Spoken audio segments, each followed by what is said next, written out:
Hey guys, how are you all. मेरा नाम है रमनदीप सिंह। स्वागत है आपका मेरे चैनल एफएलएम के अंदर। तो गाइस, आज हम जो रिवीजन स्टार्ट करने जा रहे हैं, अब हम वो पार्टनरशिप एक्ट 1932 की रिवीजन स्टार्ट करने जा रहे हैं। इंडियन पार्टनरशिप एक्ट 1932 की रिवीजन स्टार्ट करेंगे। अच्छा, इस रिवीजन को ऑब्वियस सी बात है कि मैं जल्दी, रिवीजन है तो रिवीजन के हिसाब से करवाऊंगा, जल्दी खत्म करवाऊंगा। लेकिन स्टार्टिंग के 15-20 मिनट थोड़ा सा मैं टाइम लूंगा बेस बनवाने के लिए, थोड़ा स्लो चलूंगा, फिर धीरे धीरे स्पीड खींच देंगे। तो अब हम पार्टनरशिप और क्या कहते हैं, क्या होती है, क्यों बनाई जाती है, वगैरह वगैरह, कैसे बनाई जाती है, सबके बारे में बात करेंगे। लेकिन अभी शुरुआत करते हैं कि पार्टनरशिप क्या होती है। और एक चीज याद रखना, इंडियन पार्टनरशिप एक्ट, जब मैंने तुम्हारे लोगों को सेल ऑफ गुड्स एक्ट पढ़ाया था तो मैंने उसमें एक बात बताई थी कि सेल ऑफ गुड्स एक्ट के प्रोविजन और इंडियन पार्टनरशिप एक्ट के प्रोविजन स्टार्टिंग से पहले कॉन्ट्रैक्ट एक्ट के अंदर ही हुआ करते थे। बाद में 1930 के अंदर, क्योंकि कॉन्ट्रैक्ट एक्ट 1872 है, देन 1930 के अंदर सेल ऑफ गुड्स एक्ट के प्रोविजंस काटकर एक सेपरेट एक्ट बनाया गया, सेल ऑफ गुड्स एक्ट 1930। और 1932 के अंदर कॉन्ट्रैक्ट एक्ट से पार्टनरशिप के प्रोविजंस काटकर एक सेपरेट एक्ट बनाया गया, पार्टनरशिप एक्ट 1932। तो अभी जो पार्टनरशिप एक्ट 1932 है, हम इसको पढ़ने वाले हैं। तो एक चीज याद रखना, क्योंकि ये कॉन्ट्रैक्ट एक्ट से ही निकाला गया है, तो एक चीज याद रखना, क्योंकि पार्टनरशिप जो होती है वो दो या दो से ज्यादा पार्टनर्स के बीच में अपने आप में एक एग्रीमेंट किया जाता है, तब वो बनती है। तो इसलिए एग्रीमेंट और कॉन्ट्रैक्ट करने के लिए आपको पता है इंडिया में कॉन्ट्रैक्ट एक्ट लगता है। तो पार्टनरशिप को भी करने के लिए, एक कॉन्ट्रैक्ट को करने के लिए जो बेसिक रिक्वायरमेंट चाहिए होती है, एनफोर्सेबिलिटी की जो बेसिक कंडीशन चाहिए होती है, वो सारी यहां पे पार्टनरशिप के लिए भी चाहिए। अगर आपको याद हो तो मैं फटाफट रिकॉल करवा देता हूं वो कंडीशंस क्या थी। अगर आपको याद हो तो हम लोगों ने पहले कॉन्ट्रैक्ट एक्ट में रिकॉल करा रहा हूं, हालांकि मैंने सेल ऑफ गुड्स एक्ट की रिवीजन में भी चीज कराई थी, कॉन्ट्रैक्ट में तुमने करी रखी है। अगर मैं फटाफट रिकॉल करा दूं तो हम लोगों ने कॉन्ट्रैक्ट एक्ट के अंदर यह पढ़ा है कि कॉन्ट्रैक्ट क्या होता है। तो वहां पे हमने पढ़ा है जी, कॉन्ट्रैक्ट होता है agreement plus enforceability, agreement plus enforceability.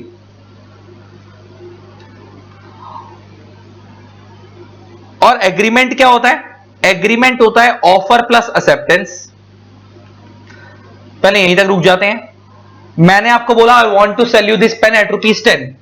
You said sir I am willing to buy this pen at ₹10। तो मैंने आपको क्या दिया? ऑफर। आपने मेरे को क्या दिया? एक्सेप्टेंस। एग्रीमेंट तो हो गया, एग्रीमेंट तो हो गया। अब वो एनफोर्सेबल हो पाएगा, नहीं हो पाएगा? तभी वो, क्योंकि अगर एनफोर्सेबल नहीं होगा तो वो कॉन्ट्रैक्ट नहीं बन पाएगा। और एनफोर्सेबिलिटी के लिए हमारे को कॉन्ट्रैक्ट एक्ट के सेक्शन 10 के अंदर 6 कंडीशंस दी हुई हैं, वो 6 कंडीशंस पूरी करनी होती हैं।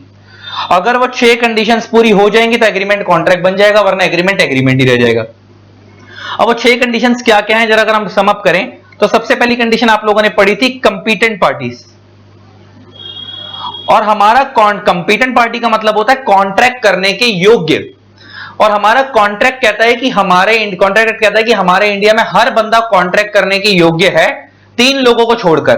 तो आपको याद होगा, तो यहां पे लिख देते हैं, every person is competent to contract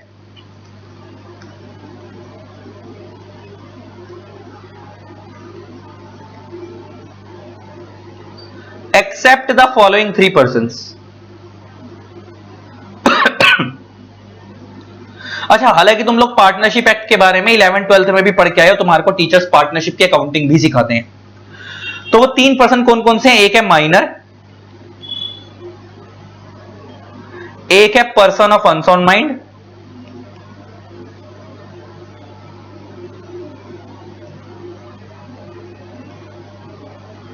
और तीसरा है पर्सन डिस्क्वालिफाइड बाय लॉ।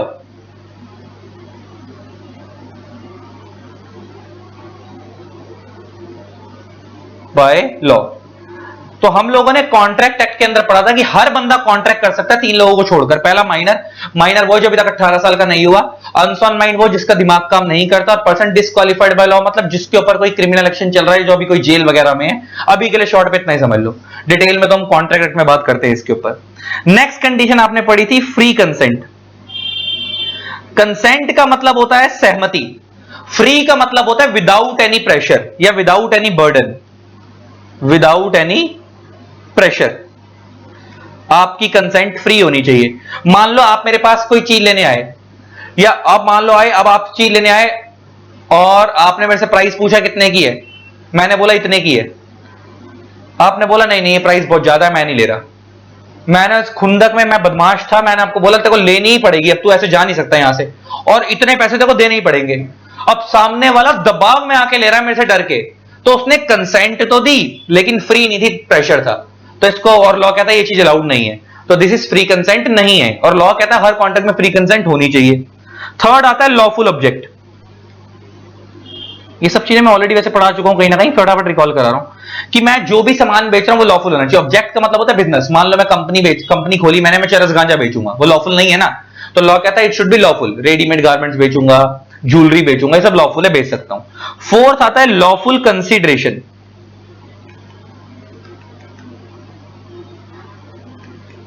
देखो कंसीडरेशन का मतलब होता है समथिंग इन रिटर्न, बदले में कुछ आना, बदले में कुछ आना। आप किसी किराने वाले की दुकान पे आपने और उसको बोला भैया एक 100 रुपए वाली चॉकलेट देना, आपने उसको 100 रुपए दे दिया, उसने आपको चॉकलेट दे दी, तो आपके लिए कंसीडरेशन क्या थी? 100 रुपए। उसके लिए कंसीडरेशन क्या, सॉरी, आपके लिए कंसीडरेशन क्या थी? चॉकलेट। उस दुकानदार के लिए कंसीडरेशन क्या था? 100 रुपए। तो दैट इज कॉल्ड कंसीडरेशन। वो लॉ कहता है it should be lawful. Lawful मतलब मैं किसी के पास गया, मैंने उसको 1000 रुपए पकड़ा, मैंने कहा अफीम की पुड़िया दे दे, अफीम का पैकेट दे दे, तो वो कंसीडरेशन तो है, लेकिन क्या वो लॉफुल है? नहीं, वो अनलॉफुल है। अच्छा, थर्ड और फोर्थ में फर्क क्या है? थर्ड वाला सेलर के पॉइंट ऑफ व्यू से, फोर्थ कस्टमर के पॉइंट ऑफ व्यू से। सेलर जो सामान बेचेगा वो भी लॉफुल होना चाहिए, कस्टमर जो सामान खरीदेगा वो भी लॉफुल होना चाहिए। Fifth, legal relations. आपके और सामने वाली पार्टी जिसके बीच में कॉन्ट्रैक्ट हो रहा है उनके आपस में रिलेशन लीगल होने चाहिए, सोशल नहीं होने चाहिए।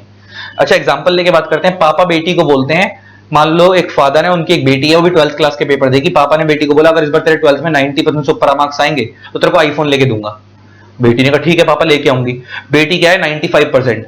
अब जैसे ही पर 95% है, बेटी ने पापा को बोला पापा आपने बोला था कि 90 से ऊपर आएंगे तो आईफोन लेके दूंगा। पापा कह रहे चुपचाप बैठी रहे, नहीं लेके दे रहा। क्या बेटी बाप पे केस कर दे? Answer is no. क्यों? क्योंकि बेटी और बाप के बीच में रिलेशन लीगल नहीं है, सोशल है, और लॉ कहता है रिलेशन क्या होने चाहिए? लीगल होने चाहिए। Sixth, agreement is not expressly declared to be void.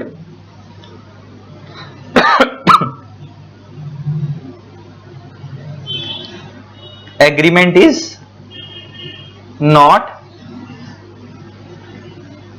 expressly declared to be void. देखो void का मतलब होता है यूजलेस। एग्रीमेंट यूजलेस नहीं होना चाहिए। एग्जाम्पल, ए बी को बोलता है तेरे को 2 लाख रुपए दूंगा, आसमान में जितने तारे गिन के दिखा दे। बी कहता है इसमें कौन सी बड़ी बात है, गिन दूंगा। क्या ये चीज प्रैक्टिकली पॉसिबल है? Answer is no.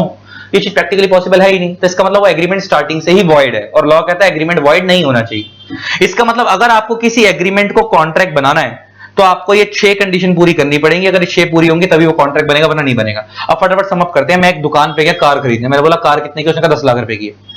तो मैंने कहा ठीक है मैं खरीदने को तैयार हूं। तो मैंने उसे ऑफर दिया कार खरीदने के लिए। उसने, मैंने कहा बेच दो, उसने कहा बेच दूंगा। तो मैंने कहा ठीक है मैं खरीदने को तैयार हूं। क्या ऑफर एक्सेप्टेंस हो गया? हो गया, हमारी डील हो गई आपस में। अब क्या ये कॉन्ट्रैक्ट बन पाएगा? नहीं बन पाएगा। तो उसके लिए 6 कंडीशन है। पहली बात, क्या दोनों पार्टीज कंपिटेंट होनी चाहिए। क्या वो दुकानदार माइनर है? Answer is no. क्या मैं माइनर हूं? Answer is no. क्या हम दोनों में से कोई अनसाउंड माइंड है? आंसर इज नो, हम दोनों साउंड माइंड है। क्या ये चीज ऐसी चीज है, क्या हम दोनों में से कोई डिस्क्वालीफाइबल है? आंसर इज नहीं। नेक्स्ट, क्या दुकानदार के ऊपर या मेरे ऊपर कोई किसी ने दबाव डाला था? उसके ऊपर क्या किसी ने दबाव डाला था बाइक बेचने के लिए, कार बेचने के लिए? आंसर इज नहीं। क्या मेरे ऊपर किसी ने दबाव डाला था कार खरीदने के लिए? आंसर इज नहीं। मैं अपनी मर्जी से गया, वो अपनी मर्जी से बेच रहा है। क्या कार बेचना इंडिया में लॉफुल है? Answer is yes. क्या कार खरीदना इंडिया में लॉफुल है? Answer is yes. क्या शोरूम वाले और मेरे बीच में रिलेशन लीगल बनेंगे, सोशल बनेंगे? प्रॉपर लीगल बनेंगे, मेरे नाम पे आरसी ट्रांसफर होगी, प्रॉपर डॉक्यूमेंटेशन होगी। और क्या ये ऐसी चीज है जो पॉसिबल नहीं है? बिल्कुल पॉसिबल है। पैसे दो, पॉसिबल है। तो इसका एक कॉन्ट्रैक्ट बन गया अगर सारी कंडीशन पूरी होंगी तो हमें ये मैंने फटाफट रिकॉल कराया कॉन्ट्रैक्ट एक्ट के अकॉर्डिंग। अब ये सब मैंने इसलिए बताया क्योंकि पार्टनरशिप एक्ट में इसका यूज होगा। अब हम समझते हैं पार्टनरशिप क्या है। तो अब तुम समझना, पार्टनरशिप को लिंक करता हूं। अगर 2 और मोर पर्संस, ध्यान से सुनते चलना मैं क्या बोल रहा हूं, 2 और मोर पर्संस अगर आपस में ज्वाइन होते हैं टुगेदर, और किस लिए इकट्ठे हो रहे हैं? बिजनेस करने के लिए। और वो बिजनेस क्यों कर रहे हैं? With the objective of earning the profit, ताकि वो पैसा कमा सके। Then it is called partnership. खत्म हो गया। तो इसी को हम क्या बोलते हैं? पार्टनरशिप। अगर 2 या 2 से ज्यादा बंदे आपस में इकट्ठे होते हैं कि भाई हम बिजनेस करेंगे मिलके, तो फिर वो क्या कहलाएगी, और आप भी बिजनेस क्यों कर रहे हो, ताकि आप प्रॉफिट कमा सको, तो फिर वो क्या कहलाएगी, पार्टनरशिप। अच्छा, इससे सीखा क्या कि पार्टनरशिप कभी एक बंदे के साथ नहीं होती, दो या दो से ज्यादा बंदे होने चाहिए, क्योंकि अगर एक होगा, अकेला बंदा बिजनेस करेगा, तो फिर वो सोल प्रोप्राइटरशिप है, पार्टनरशिप नहीं है। पहले ये सीखा। दूसरा, आप जो बिजनेस कर रहे हो उसका मेन एम प्रॉफिट अर्न करना होना चाहिए। इसका मतलब इंडिया में पार्टनरशिप कभी भी एनजीओ की फॉर्म में नहीं बनती, सोशल वेलफेयर करने के लिए नहीं बनती। इसका मतलब इंडिया में अगर आप पार्टनरशिप कर चलाना चाहते हो, तो इंडिया में पार्टनरशिप सोशल वेलफेयर के लिए नहीं बनती। पार्टनरशिप के अंदर प्रॉफिट होना जरूरी है, पार्टनरशिप के अंदर प्रॉफिट होना जरूरी है। तो मैंने क्या बोला, दो या दो से ज्यादा बंदे मिलकर अगर बिजनेस करते हैं, मैंने एक वर्ड और यूज करा, बिजनेस होना जरूरी है। कई बार ऐसा होता है कि मान लो मैं और मेरे फ्रेंड है, मेरा अलग बिजनेस है, मेरे दोस्त का अलग बिजनेस है। अब हम दोनों के पास स्पेयर पैसा पड़ा हुआ है, अब हम दोनों ने मिलकर एक लैंड खरीद ली 1 करोड़ रुपए की। अब बड़ा ध्यान सुनना मैं क्या बोलने वाला हूं। मान लो एक पर्सन है ए, मान लो एक पर्सन है बी, दोनों का अपना अपना अलग बिजनेस है। मान लो मेरा बिजनेस रेडीमेड गारमेंट्स का, बी का बिजनेस ज्वेलरी का है। दोनों का अपना अलग अलग बिजनेस है, हम कंबाइंड बिजनेस नहीं कर रहे, लेकिन हम दोनों अच्छे दोस्त हैं। हम दोनों के पास बहुत पैसा पड़ा है, तो हम दोनों ने मिलकर क्या करा, एक लैंड खरीदी 1 करोड़ रुपए की। लैंड खरीदी 1 करोड़ की। इसमें से 50 लाख रुपए इस लैंड के अंदर ए ने लगाए। 50 लाख किसने इन्वेस्ट करा, ए ने, एंड 50 लाख इन्वेस्ट करा बी ने। हम दोनों ने मिलकर लैंड खरीदी थी, दोनों ने 50-50 लाख रुपए इन्वेस्ट कर दिए। ये इन्होंने परचेज की थी, 1 करोड़ की क्या की थी, परचेज की थी। देन इन्होंने क्या करा, ये लैंड को मिस्टर सी को सेल कर दिया एट 1.20 करोड़। 1 करोड़ 20 लाख में इन्होंने लैंड बेच दी। तो इसका मतलब इनको कितने का प्रॉफिट हो गया, इनको कितने का प्रॉफिट हो गया, 20 लाख का। आपको समझ आ गया, 1.20 करोड़ माइनस 1 करोड़, तो ये निकल कर आ गया हमारा 20 लाख रुपीस। अब ये जो 20 लाख का इनको प्रॉफिट हुआ, इन दोनों ने 10-10 लाख रुपए बांट लिए। 10 लाख इसमें से ए ने ले लिया, 10 लाख इसके अंदर ए ने ले लिया, और 10 लाख इसके अंदर बी ने ले लिया। तो देखा जाए तो इन्होंने प्रॉफिट यहां भी कमाया है, लेकिन यहां पे ये लैंड खरीदना बेचना इनका बिजनेस नहीं था। यहां पे इन्होंने से बिजनेस इन दोनों का अपना सेपरेट है। यहां पे इन्होंने टेम्परेरी बेस पे एक लैंड खरीदा, मिल के पैसा कमा लिया, उस लैंड के ऊपर बेच के कमा लिया। दिस इज कॉल्ड को ओनरशिप। ये को ओनरशिप है, ये पार्टनरशिप नहीं है। को ओनरशिप मींस जहां दो या दो से ज्यादा मिलकर ऑनर कोई जगह खरीद रहे और फ्यूचर में उसको बेच लिया, बात खत्म। लेकिन इनका मेन एम बिजनेस करना नहीं था यहां पे। वो तो इनके पास स्पेयर पैसा पड़ा था, इन्होंने खरीद लिया। मेन इनका अपना, इसका बिजनेस अलग चल रहा है, ए का बी का बिजनेस अलग चल रहा है। ए अपने काम अलग देखता है, बी अपने काम अलग देखता है। दोनों का एक दूसरे के बिजनेस में कोई लेना देना नहीं है। तो अगर कोई आपस में आपका कंबाइंड बिजनेस नहीं है, तो फिर वो पार्टनरशिप नहीं है, फिर वो को ओनरशिप कहलाएगी। अगर आपने मिल के किसी जगह पे इन्वेस्टमेंट करी, प्रॉफिट कमा भी लिया, तो इससे मैंने चीज क्या सीखी, खाली प्रॉफिट कमाना इज नॉट पार्टनरशिप। बिजनेस भी कंबाइन होना चाहिए, और उस बिजनेस, जो बिजनेस कंबाइन है, उस बिजनेस से अगर प्रॉफिट कमाओगे, तब वो क्या कहलाएगा, पार्टनरशिप कहलाएगा। तो हमने क्या सीखा, पहले तो हमने ये सीखा कि भाई दो या दो से पार्टनर आपस में ज्वाइन टुगेदर। ज्वाइन टुगेदर का मतलब है वो आपस में एग्रीमेंट कर रहे हैं। अच्छा, और आप लोगों ने कॉन्ट्रैक्ट एक्ट पढ़ा है, एग्रीमेंट ओरल भी हो सकता है और एग्रीमेंट राइटिंग में भी हो सकता है, पढ़ा था ना। कॉन्ट्रैक्ट एक्ट के अंदर एग्रीमेंट ओरल भी हो सकता है और राइटिंग भी हो सकता है। तो ये सेम इसी तरीके से पार्टनरशिप ओरली भी हो सकती है और राइटिंग में भी हो सकती है। और आप लोगों ने 11-12 में पढ़ा भी होगा कि पार्टनरशिप को इंडिया में रजिस्टर कराना मैंडेटरी नहीं होता, ऑप्शनल होता है। अगर आप पार्टनरशिप इंडिया में बनाते हो, तो आपको रजिस्ट्रार के पास रजिस्टर करना मैंडेटरी नहीं है, ऑप्शनल है। अगर आप उसे रजिस्टर नहीं करवाओगे, तो कुछ नुकसान है जो आपको बियर करने पड़ेंगे। तो इसलिए बेटर होता है कि आप उसे रजिस्टर करवा लो। वो नुकसान क्या है वो हम आगे जाके पढ़ेंगे, तो इसलिए बेटर है कि आप उसे रजिस्टर करवा लो। लेकिन पार्टनरशिप को इंडिया में रजिस्टर करना मैंडेटरी नहीं होता। तो अब हमने यहां पे क्या सीखा कि दो या दो से ज्यादा बंदे मिलकर जब आपस में एग्रीमेंट करते हैं। अच्छा, जब मैंने बोला एग्रीमेंट करते हैं, तो यहां पे एग्रीमेंट का मतलब है कॉन्ट्रैक्ट, और यहां पे एग्रीमेंट का मतलब है कॉन्ट्रैक्ट। तो कॉन्ट्रैक्ट का मतलब है कि आपको वो सारी कंडीशन जो कॉन्ट्रैक्ट एक्ट के अंदर बताई गई है, वो सारी पूरी करनी पड़ेंगी अगर आप पार्टनरशिप फॉर्म में पार्टनर बनना चाहते हो। और वो सारी कंडीशन क्या थी, एग्रीमेंट होना चाहिए प्लस एनफोर्सिबिलिटी होनी चाहिए। और एनफोर्सिबिलिटी के लिए 6 कंडीशन क्या थी, competent parties, free consent, lawful object, lawful consultation, non declarative word and legal relations. अगर वो सारी पूरी होंगी तभी कॉन्ट्रैक्ट हो पाएगा, वरना नहीं हो पाएगा। तो इससे एक चीज क्या सीखी, क्या माइनर पार्टनर बन सकता है किसी पार्टनरशिप फॉर्म में? Answer is no. आपको 11-12 के टीचरों ने सिखाया होगा कि माइनर पार्टनर बन सकता है, answer is big no. Minor कभी भी किसी पार्टनरशिप फॉर्म में पार्टनर नहीं बन सकता, क्योंकि माइनर एग्रीमेंट ही नहीं कर सकता। कॉन्ट्रैक्ट एक्ट बोलता है कि माइनर के साथ किया गया एग्रीमेंट स्टार्टिंग से ही वॉइड होता है, यूजलेस होता है। और जबकि माइनर के साथ किया गया एग्रीमेंट वॉइड होता है क्योंकि वो माइनर कंपीटेंट पार्टी है ही नहीं। As per contract act minor competent party है ही नहीं, तो माइनर के साथ किया गया एग्रीमेंट वॉइड होता है। तो माइनर कभी पार्टनर नहीं बन सकता, लेकिन उसको बेनिफिट्स ऑफ पार्टनरशिप के लिए ऐड किया जा सकता है। ये आपको पढ़वाया गया होगा 11th में पढ़वाया। बेनिफिट्स ऑफ पार्टनरशिप का मतलब है कि मान लो 4 पार्टनर्स हैं और एक बच्चा है, मान लो 5वां, वो बच्चा कहता है कि मेरे को पार्टनर बना लो, तो लॉ कहता है कि आप उसे पार्टनर तो नहीं बना सकते क्योंकि माइनर के साथ एग्रीमेंट ही नहीं किया जा सकता, माइनर के साथ किया गया एग्रीमेंट वॉइड एब इनिशियो होता है। तो आप उसे पार्टनर तो नहीं बना सकते, लेकिन आप उसे बेनिफिट्स ऑफ पार्टनरशिप के लिए ऐड कर सकते हो। बेनिफिट्स का मतलब है कि जैसे मान लो अगर फर्म के अंदर पहले 1 लाख का प्रॉफिट आता हर महीने, तो पहले वो 4 पार्टनर में बनता था, 25-25 हजार में बढ़ता था। आपने उसको बेनिफिट्स के लिए ऐड कर दिया, आपने बोला कि भाई देख हम तेरे को पार्टनर तो नहीं बना रहे, पार्टनर नहीं बना रहे मतलब तू हमारे बिजनेस कंडक्ट में पार्टिसिपेट नहीं करेगा, है ना, तेरा डिसीजन मेकिंग में कोई रोल नहीं होगा, लेकिन हर महीने जो भी प्रॉफिट आएगा हम तेरे को अपना 20% दे दिया करेंगे, 1/5 शेयर दे दिया करेंगे, क्योंकि 5 बंदे हो गए ना, पहले 4 मेन पार्टनर एक वो, तो पहले हर पार्टनर में 4 पार्टनर 25-25 हजार बढ़ता था, अब क्योंकि बच्चा भी आ गया तो 5 हो गए, तो 20-20 हजार सब में बढ़ेगा। लेकिन आपने उसको एज अ पार्टनर नहीं अपॉइंट करा। क्यों नहीं करा? क्योंकि माइनर पार्टनर नहीं बन सकता, क्योंकि माइनर के साथ किया गया एग्रीमेंट वॉइड एब इनिशियो होता है, स्टार्टिंग से ही वॉइड होता है एज पर कॉन्ट्रैक्ट एक्ट। तो माइनर कभी भी पार्टनर नहीं बन सकता, लेकिन बेनिफिट्स ऑफ पार्टनरशिप के लिए ऐड हो सकता है। आप उसे बेनिफिट दे सकते हो लेकिन पार्टनर नहीं बना सकते। तो बहुत सारे टीचर ना ये बोलते हैं कि माइनर पार्टनर बन गया पार्टनरशिप फर्म में, तो गलत सिखा रहे हैं। माइनर पार्टनर बन नहीं सकता, वो पार्टनर नहीं है, वो खाली बेनिफिट्स ऑफ पार्टनरशिप के लिए ऐड हुआ है। क्योंकि अगर उसे पार्टनर बनाओगे तो पार्टनर बनाने का मतलब उसके साथ एग्रीमेंट करना पड़ेगा, और माइनर के साथ किया गया एग्रीमेंट स्टार्टिंग से ही वॉइड होता है, कॉन्ट्रैक्ट एक्ट बोलता है। एनफोर्सेबिलिटी की कंडीशन से माइनर आउट होता है क्योंकि वो इनकम्पिटेंट पार्टी है, इसलिए minor can never become a partner, minor can never become a partner, but he may be admitted to the benefits of partnership. तो अब हम फटाफट समाप्त करें तो अगर हम पार्टनरशिप को हम क्या सीख रहे थे कि 2 या 2 से ज्यादा बंदे मिलकर एग्रीमेंट करते हैं। एग्रीमेंट ओरल भी हो सकता है, राइटिंग में भी हो सकता है। अच्छा, ओरल में करा तो पार्टनरशिप में कोई दिक्कत नहीं, ओरल तो कर ही सकते हो। और अगर आप उसी पार्टनरशिप को अगर राइटिंग में एग्रीमेंट करते हो तो उसी को हम बोलते हैं पार्टनरशिप डीड। उसी को हम क्या बोलते हैं? Partnership deed. तो पार्टनरशिप में एग्रीमेंट ओरल भी हो सकता है, राइटिंग में भी हो सकता है। ओरल में हो गया तो कोई बात नहीं, वो भी पार्टनरशिप है, और अगर राइटिंग में हो गया तो जो एग्रीमेंट आपस में पार्टनर्स के बीच में हुआ है उसी को हम क्या बोलेंगे? Partnership deed. उस डीड में क्या लिखा होता है? पार्टनर्स का नाम क्या होगा, पार्टनरशिप का नाम, आपकी पार्टनरशिप बिजनेस जो है उसका क्या नाम होगा, पार्टनरशिप किस चीज के लिए बनाई गई है, काम क्या होगा, पार्टनरशिप किस एरिया में सिचुएटेड है उसके बारे में, पार्टनर्स के राइट्स क्या है, प्रॉफिट शेयरिंग रेशियो क्या है, पार्टनर्स की ड्यूटीज क्या है, वो सब कहां लिखा होता है? पार्टनरशिप डीड में। तो 2 बंदे या 2 से ज्यादा बंदे मिलकर आपस में एक एग्रीमेंट कर रहे हैं। किस लिए एग्रीमेंट कर रहे हैं? ताकि वो एक बिजनेस कर सके। अब मेरा फोकस हमारे को पता है, और वो बिजनेस क्यों कर रहे हैं? ताकि प्रॉफिट अर्न कर सके। अब हमने इससे क्या चीज सीखी? कई बार ऐसा होगा प्रॉफिट तो अर्न कर रहे हो लेकिन आपका बिजनेस कंबाइन नहीं है, जैसे मैंने तुम्हारे को को ओनरशिप वाला एग्जांपल दिया, तो फिर वो पार्टनरशिप नहीं है। तो खाली प्रॉफिट अर्न करना इज नॉट मेन एम, आपका बिजनेस भी कंबाइन होना चाहिए, और आपका मेन एम प्रॉफिट कमाना है, तो फिर वो क्या कहलाएगी? पार्टनरशिप कहलाएगी। फिर वो क्या कहलाएगी? पार्टनरशिप कहलाएगी। और पार्टनरशिप को रजिस्टर करना मैंडेटरी नहीं है, ऑप्शनल है, आपकी चॉइस है, कराने कराओ, नहीं कराओ ना कराओ।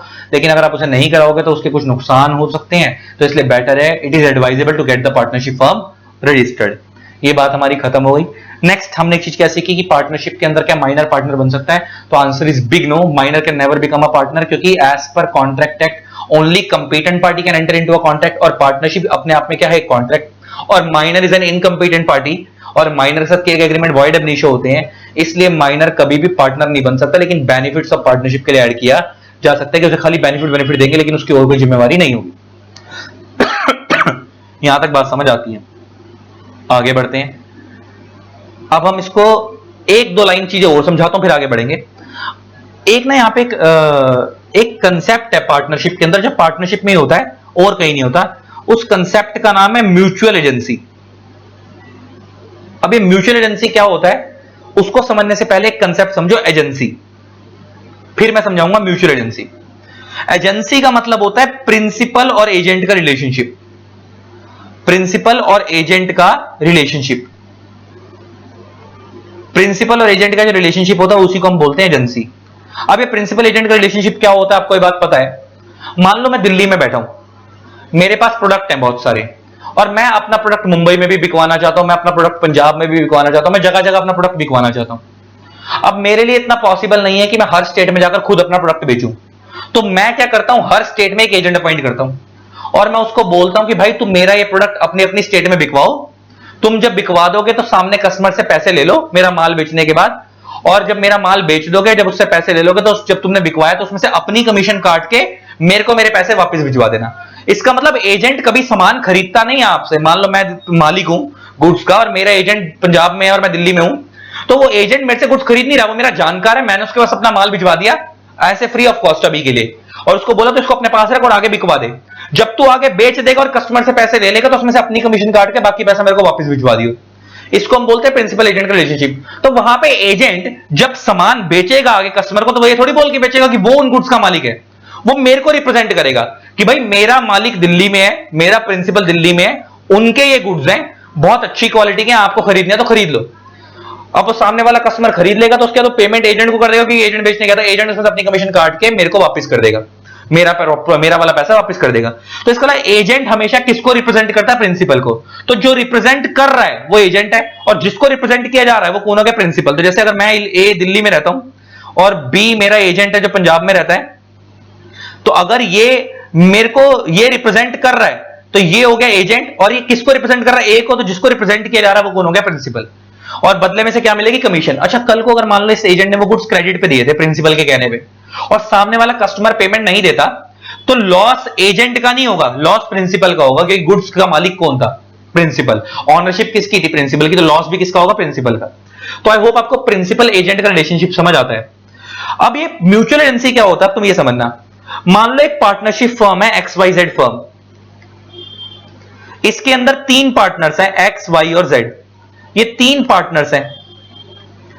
पार्टनरशिप में लॉ कहता है कि हर बंदा प्रिंसिपल है, हर बंदा एजेंट है। मान लो इसमें 3 पार्टनर्स हैं X, Y और Z।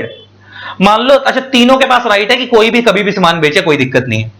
तो मान लो अगर Z ने गुड्स बेचे, Z ने गुड्स सेल करे क्रेडिट पे, या Z ने गुड्स खरीदे क्रेडिट पे, कुछ भी करा, तो वो खाली अपने नाम से लेगा? पूरी फर्म के नाम से लेगा, पूरी फर्म के नाम से लेगा। मान लो Z है एक, मान लो एक पर्सन है मिस्टर D, ये वेंडर है। इस वेंडर ने Z को गुड्स सप्लाई करे फर्म के बिहाफ पे 10 लाख रुपए के क्रेडिट पे, ₹10 लाख के क्रेडिट पे। तो जब ये Z गुड्स खरीदने जाएगा तो वो ये थोड़ी बोलेगा मैं अपने पर्सनल पर्पस के लिए लेके जा रहा हूं, क्योंकि वो फर्म के लिए लेके जा रहा है। तो ये पूरी फर्म को रिप्रेजेंट कर रहा है। फर्म मतलब X और Y को भी रिप्रेजेंट कर रहा है साथ में, क्योंकि कल को जब पेमेंट देने की बारी आएगी तो खाली Z नहीं चुकाएगा, X और Y भी मिलकर चुकाएंगे, सारे मिलकर चुकाएंगे। तो जब Z X और Y को रिप्रेजेंट कर रहा है तो Z हो गया एजेंट और X और Y कौन हो गए? प्रिंसिपल। क्योंकि जो रिप्रेजेंट कर रहा होता है वो एजेंट और जिसको रिप्रेजेंट किया जाता है वो प्रिंसिपल। अच्छा उल्टा हो जाए कल को अगर मान लो X गुड्स खरीद के लाता है मार्केट से फर्म के बिहाफ पे, तो फिर उस केस में X हो जाएगा एजेंट, बाकी दोनों हो गए प्रिंसिपल।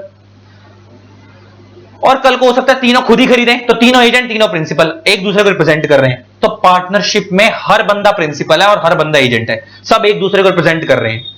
इसी को हम बोलते हैं म्यूचुअल एजेंसी। इसी को हम क्या बोलते हैं? Mutual agency. कि पार्टनरशिप में हर बंदा प्रिंसिपल और हर बंदा एजेंट है। मतलब पार्टनरशिप में कोई भी बंदा डीलिंग करे पूरी फर्म लायबल होगी, पूरी फर्म लायबल होगी। यही मेन टेस्ट है पार्टनरशिप का।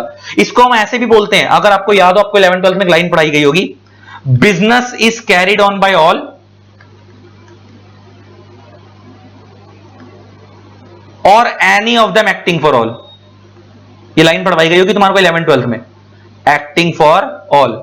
कि पार्टनरशिप के अंदर या तो सारे पार्टनर्स मिलकर बिजनेस चलाएं, कैरिड ऑन बाय ऑल, या कोई एक सबके बिहाफ पे चलाए। अगर सारे मिलकर चलाएंगे तो हर एक पार्टनर प्रिंसिपल, हर एक पार्टनर एजेंट, सारे मिलकर चुकाएंगे। या कोई एक सबके बिहाफ पे चलाए, मान लो 3 पार्टनर XYZ, खाली X ही पूरी फर्म को चला रहा है और पूरी फर्म के बिहाफ पे डीलिंग कर रहा है, तो X हो गया एजेंट, बाकी सारे हो गए प्रिंसिपल। तो भी कर सकते हो, कोई दिक्कत नहीं है। तो पार्टनरशिप में हर बंदा प्रिंसिपल है, हर बंदा एजेंट है। इसका मतलब यह है कि कोई एक भी हरकत करेगा तो पूरी फर्म लायबल होगी, सारे मिलकर चुकाएंगे, सारे मिलकर जिम्मेवार होंगे। This is called mutual agency. अच्छा ये सिर्फ यहीं पे, अच्छा मान लो अगर इन तीनों में से किसी एक ने फ्रॉड भी कर दिया अगर धंधे में, तो वो अकेला लायबल नहीं होगा, पूरी फर्म लायबल होगी। यही एक अलग चीज है। अच्छा ये ऐसा कंपनीज में नहीं होता।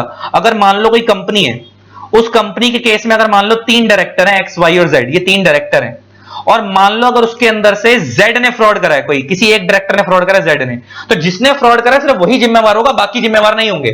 तो कंपनीज के केस में म्यूचुअल एजेंसी का कंसेप्ट नहीं होता। LLP के केस में भी म्यूचुअल एजेंसी का कंसेप्ट नहीं होता। सिर्फ म्यूचुअल एजेंसी का कंसेप्ट कहां पे होता है? सिर्फ पार्टनरशिप के अंदर ही होता है। यही एक अलग पहचान है पार्टनरशिप की जो एक नॉर्मल बिजनेस सेट की है। पार्टनरशिप में हर पार्टनर लायबल है आपकी हरकत के चक्कर में। अगर एक पार्टनर हरकत करेगा तो बाकी भी जिम्मेवार होंगे। यही एक ट्रू टेस्ट है। इसी को हम बोलते हैं म्यूचुअल एजेंसी। सब मिलकर चलाएं या एक सबके बिहाफ पे चलाए और एक की हरकत के लिए दूसरा लायबल होगा।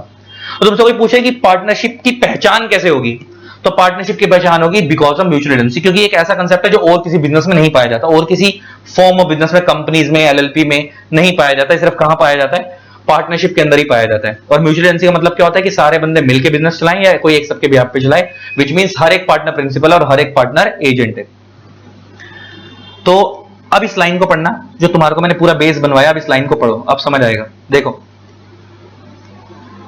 Partnership is the relation between persons. अच्छा, पर्सन मतलब कुछ लोग मिलकर बिजनेस कर रहे हैं। हु हैव एग्रीड, एग्रीड का मतलब है entering into the agreement, entering into the agreement, आपस में क्या कर रहे हैं, एग्रीमेंट कर रहे हैं। किस लिए एग्रीमेंट कर रहे हैं, to share the profit of a business. मैंने क्या बोला था, दो या दो से ज्यादा बंदे मिलकर एक एग्रीमेंट कर रहे हैं। मैंने बोला एग्रीमेंट राइटिंग में भी हो सकता है, ओरल में भी हो सकता है। और किस लिए एग्रीमेंट कर रहे हैं, ताकि प्रॉफिट अर्न कर सकें। और प्रॉफिट कहां से अर्न करेंगे, बिजनेस से। इसका मतलब पार्टनरशिप कभी भी सोशल वेलफेयर के लिए नहीं हो सकती।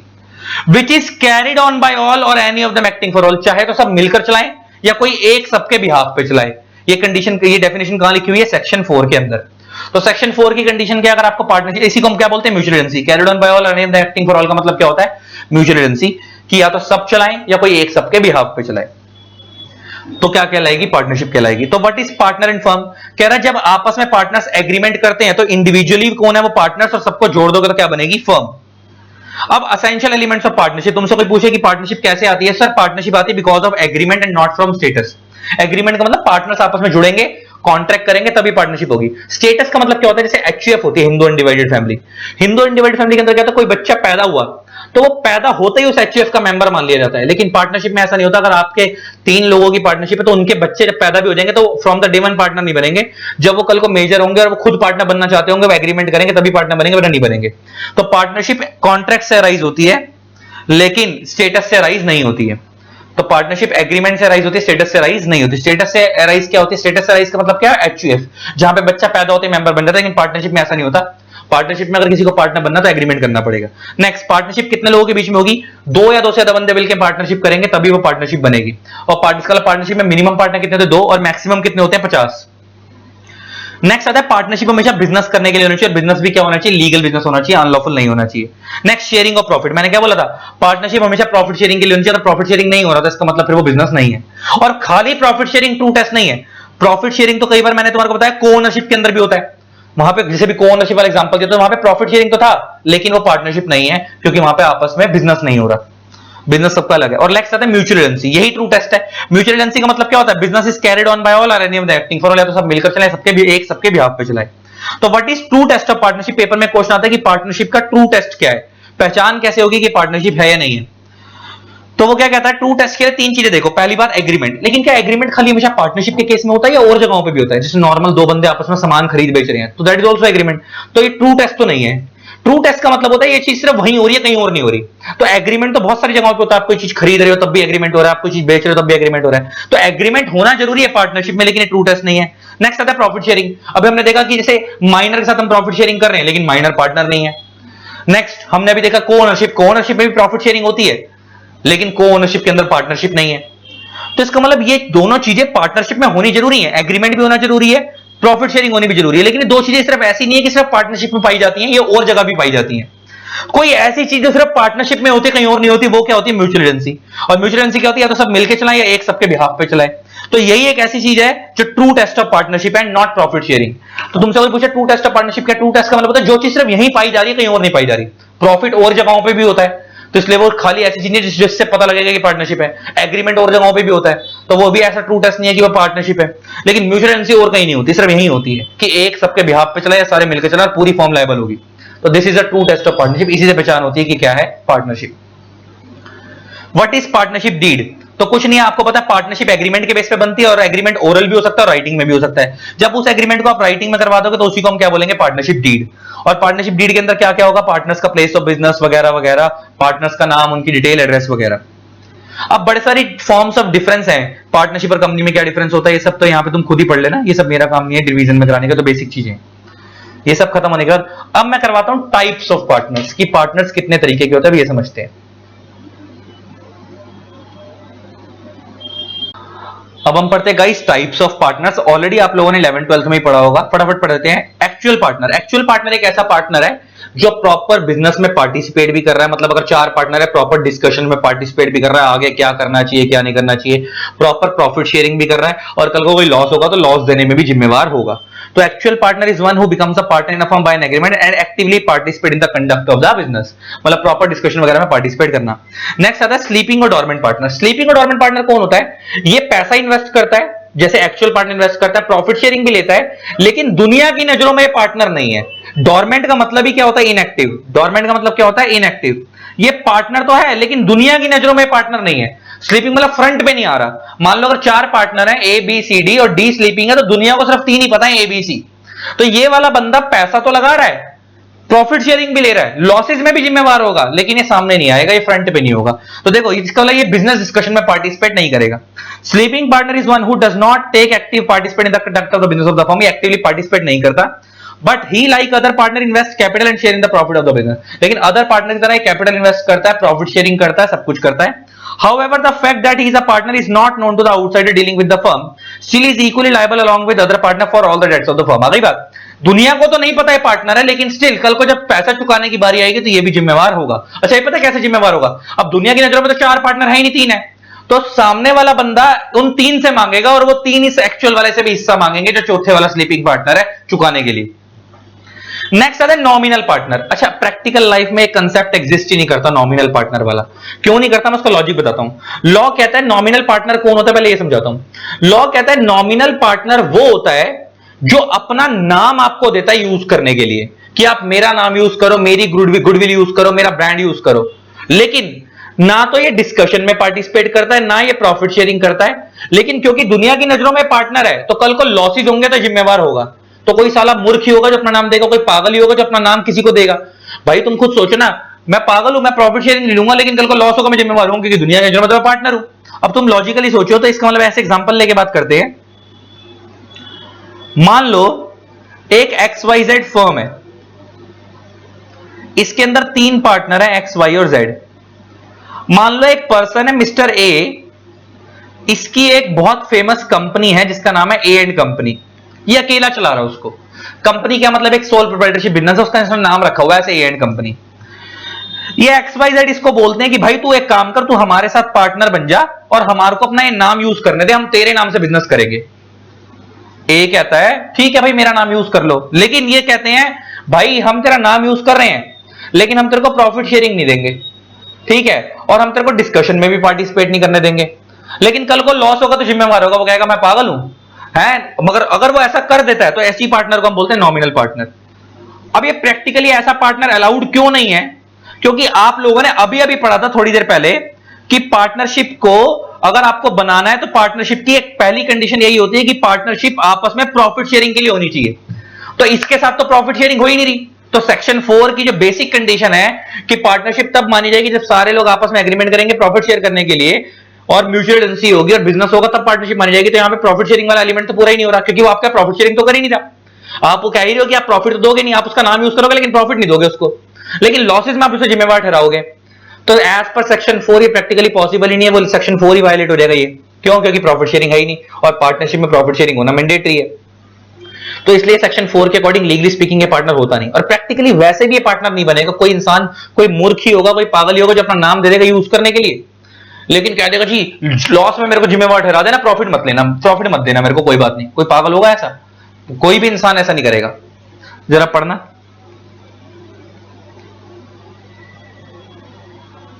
Nominal partner, a person who lend his name to the firm without having any real interest in it. आ गई बात? हमने अपना नाम दे दिया सामने वाले को यूज करने के लिए, लेकिन मेरा खुद का उसमें कोई इंटरेस्ट नहीं है। He does not invest capital, capital भी इन्वेस्ट नहीं कर रहा। He does not share profit, हम प्रॉफिट शेयरिंग भी नहीं ले रहा। And does not participate in the management of the business, management में भी पार्टिसिपेट नहीं कर रहा। लेकिन the fact that he is a partner is well known to others, लेकिन दुनिया के नजरों में तो पार्टनर है ना, क्योंकि नाम इसका यूज हो रहा है। But like other partner he is liable to the outsider for other debts, और जब डेट्स चुकाने की बारी आएगी तब भी जिम्मेवार है। तो प्रैक्टिकली कोई पागल ही होगा जैसा करेगा कि भाई पैसा चुकाने की बारी आएगी तो मेरे को बुला लेना, नाम भी मेरा यूज कर लो, लेकिन जब प्रॉफिट कमाओगे तो खुद ही कमाना, मेरे को मत देना। कोई होगा ऐसा पागल? तो इसलिए प्रैक्टिकली पॉसिबल नहीं है। तो नीचे एक नोट भी डाला हुआ, देखो मेरे ध्यान से देखना। Legally speaking such type of partner is not possible because he does not share in the profit of the firm, therefore does not fulfil the condition mentioned under section 4। Section 4 अब हम ऊपर पढ़ चुके हैं, और सेक्शन 4 की primary condition ये होती है कि प्रॉफिट शेयरिंग होनी जरूरी है। यहां पे प्रॉफिट शेयरिंग हो नहीं रही, तो ये पार्टनर नहीं माना जाएगा। नेक्स्ट आता है पार्टनर इन प्रॉफिट ओनली। अच्छा, इसको आप माइनर से मिक्स मत करना। पार्टनर इन प्रॉफिट ओनली का मतलब क्या है कि मैं किसी बंदे को अपनी पार्टनरशिप फर्म में पार्टनर लेकर आ रहा हूं, है, और उसको हम ये बोल रहे हैं कि भाई हम तेरे को प्रॉफिट होगा तो प्रॉफिट देंगे, लेकिन लॉस होगा तो लॉस नहीं देंगे, लॉस खाली हम बियर करेंगे। ऐसा पता है कब होता होगा? मैं तुम्हें बताता हूं। ये ऊपर वाले से अलग क्यों है? अच्छा, नॉमिनल से अलग क्यों? नॉमिनल वाले में तो उसको प्रॉफिट दे ही नहीं रहे, हम तो उसे क्या कह रहे हैं, सिर्फ लॉस में तेरे को जिम्मेवार ठहराएंगे। ये उसका उल्टा कंसेप्ट है। यहां हम तेरे को कह रहे हैं हम तेरे को प्रॉफिट दे देंगे, लेकिन लॉस होगा तो हम खुद ही बेयर कर लेंगे, तेरे को लॉस में नहीं डालेंगे। ऐसा पॉसिबल है। अब ये क्या चीज है समझना।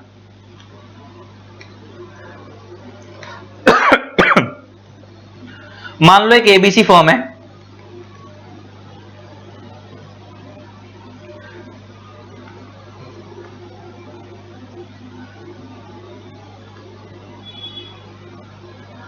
इसमें 3 पार्टनर्स हैं, ए बी और सी।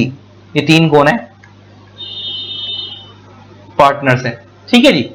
एक एबीसी फर्म, कितने पार्टनर्स? 3 पार्टनर्स। अब इनके ना जो फर्म है ना, इनकी गुडविल कुछ ज्यादा अच्छी नहीं है मार्केट में। तो एक पर्सन है मिस्टर डी, इसकी बहुत अच्छी गुडविल है मार्केट के अंदर, और हम ये तीनों ना इसको कन्विंस कर रहे हैं कि तू हमारी पार्टनरशिप फर्म में आके पार्टनर बन जा। और डी मना कर रहा है। डी कह रहा है मैं पागल हूं, मैं तुम्हारी पार्टनरशिप में पार्टनर क्यों बनूंगा? क्योंकि आपको पता अगर आप एक बार पार्टनरशिप में पार्टनर बन गए तो इनकी भी जो हरकतें होंगी उसके लिए आप लायबल हो जाओगे, है ना। तो डी कहता है मैं अकेला चला रहा हूं, बढ़िया चला रहा हूं, अगर प्रॉफिट होगा तो भी मेरा, लॉस होगा मेरा तो भी मेरा, मेरे को तुम्हारे साथ आने में क्या फायदा मिलेगा? तो ये कहते कि आप हमारे साथ आ जाओ, कल को अगर प्रॉफिट होगा तो हम आपको देंगे, लेकिन अगर लॉस होगा तो हम तीनों खुद ही निपटेंगे, आपको नहीं देना पड़ेगा। ऐसे पार्टनर को हम बोलते हैं पार्टनर इन प्रॉफिट ओनली, जो खाली प्रॉफिट के लिए आ रहा है लेकिन लॉस के लिए जिम्मेवार नहीं। अब अच्छा, इसको आप माइनर से लिंक मत करना, क्योंकि मैंने आता ना आपको बताया कि माइनर कभी पार्टनर नहीं बनता, लेकिन बेनिफिट्स ऑफ पार्टनरशिप के लिए ऐड होता है। वो भी सिमिलर कंसेप्ट है, वहां पे भी उसको खाली प्रॉफिट होगा तो दिया जाएगा, लॉस के लिए वो जिम्मेवार नहीं है, लेकिन वो खाली बेनिफिट्स के लिए एग्रीमेंट में ऐड किया गया, लेकिन उसके साथ एज अ पार्टनर नहीं बनाया गया उसे। क्योंकि पार्टनर उसे क्यों नहीं बना सकते? क्योंकि माइनर के साथ एक एग्रीमेंट वॉइड एब इश्यू होते हैं। ये तो प्रॉपर पार्टनर बनकर आएगा बिजनेस के अंदर। अच्छा, एक चीज और याद रखना, ये प्रॉफिट का वर्ड का कंसेप्ट कब यूज होता है? गोइंग कंसर्न में। देखो, एक चीज होती है गोइंग कंसर्न और एक चीज होती है वाइंडिंग अप। वाइंडिंग अप मतलब जब बिजनेस बंद होने वाला है। तो जब हम प्रॉफिट वर्ड यूज करते हैं ना, प्रॉफिट वर्ड, तो प्रॉफिट वर्ड का मतलब है कि जब बिजनेस अच्छा चल रहा है तो ये खाली प्रॉफिट प्रॉफिट लेगा, लॉसेस के लिए जिम्मेवार नहीं है। लेकिन अगर कल को बिजनेस डूब जाएगा, खत्म हो जाएगा, तो उस केस में जो कैपिटल जो लाइबिलिटी चुकानी पड़ेगी उसके लिए जिम्मेवार होगा। इसका मतलब इसकी लाइबिलिटी सिर्फ कब तक नहीं है? जब तक गोइंग कंसर्न में बिजनेस चल रहा है, और अगर उस गोइंग कंसर्न में अगर कोई लॉस होता है तो इसको नहीं चुकाना, सिर्फ अदर पार्टनर्स को चुकाना, इसको खाली प्रॉफिट मिलेगा। लेकिन कल को अगर बिजनेस वाइंड अप में चला जाएगा तो इसको लॉसेस के अंदर जैसे बाकी पार्टनर्स जिम्मेवार है तो ये भी जिम्मेवार होगा। अच्छा, ये माइनर से अलग क्यों है? क्योंकि माइनर ना तो गोइंग कंसर्न में लायबल होता है ना वाइंडिंग अप पे लायबल होता है। वो तो सिर्फ पैसे लेने के लिए लायबल है, देने के लिए लायबल नहीं होता, और उसको वैसे भी पार्टनर नहीं होता, वो खाली बेनिफिट्स के लिए ऐड किया जाता है। माइनर से वाइंडिंग अप के टाइम पे लिया जा सकता है सिर्फ उतना जितना पार्टनर्स ने उसको दिया था। जैसे एग्जांपल लेके बात करते हैं, मान लो पार्टनरशिप फर्म में 200 गज की जमीन थी और उन्होंने 50 गज माइनर के नाम पे कर रखी थी, उसको बेनिफिट्स के लिए दे दी थी। अब कल को अगर मान लो जब तक गोइंग कंसर्न चल रहा है तब तक तो उसको बेनिफिट मिलेंगे। कल को अगर वो पार्टनरशिप लॉस में चली जाती है और बिजनेस बंद होने वाला होता है तो माइनर को पर्सनली लायबल नहीं ठहराया जा सकता, लेकिन जो उसको 50 गज की जमीन पार्टनर्स ने ही दी थी वो उससे वापस ले सकते हैं। तो माइनर की लायबिलिटी सिर्फ वहां तक होती है। लेकिन यहां पे तो क्या होगा कि पार्टनर इन प्रॉफिट ओनली के केस में जब तक गोइंग कंसर्न है, जब तक फर्म चल रही है, तब तक वो लॉसेस में जिम्मेवार नहीं है, खाली प्रॉफिट प्रॉफिट लेगा बाकी पार्टनर्स की तरह। लेकिन जब वाइंडिंग अप का टाइम आ जाएगा तो वाइंडिंग अप के टाइम पे ये जैसे बाकी तीनों पर्सनली लायबल है, इनको अपनी जेब से भी चुकाना पड़ेगा, ऐसे इसको भी अपनी जेब से चुकाना पड़ेगा अगर लायबिलिटी चुकाने के लिए पैसा कम पड़ रहा है तो। अब जरा पढ़ना, partner in profit only, the partner can make agreement that one or more of the partners shall not share the losses but entitled in the profit earned by the firm। मतलब कह रहा है पार्टनर्स आपस में decide कर सकते हैं कि भाई एक या एक से ज्यादा पार्टनर्स लॉसेस में जिम्मेवार नहीं होंगे, खाली प्रॉफिट लेने के लिए जिम्मेवार होंगे। खाली प्रॉफिट होगा तो बांटेंगे, लॉसेस होगा तो वो बाकी खुद ही निपटेंगे, इसको बियर नहीं करवाएंगे। That partner shall be termed as partner in profit only। ऐसे पार्टनर को पार्टनर इन प्रॉफिट ओनली बोलते हैं। But his liability is unlimited like other partner. Liability का मतलब क्या? वाइंडिंग अप के टाइम की बात हो रही है। गोइंग कंसर्न में तो सिर्फ उसको प्रॉफिट दिए जाएंगे, लॉसेस के लिए जिम्मेवार नहीं है। लेकिन अगर बिजनेस वाइंडिंग अप में आ जाएगा तो उसकी लायबिलिटी अनलिमिटेड हो जाएगी, तो फिर उसको बाकी पार्टनर की तरह जैसे बाकियों को चुकाना पड़ेगा कर्जा, ऐसे इसको भी चुकाना पड़ेगा। नेक्स्ट आता है पार्टनर बाय एस्टॉपल और होल्डिंग आउट। एस्टॉपल का मतलब होता है टू बी स्टॉप।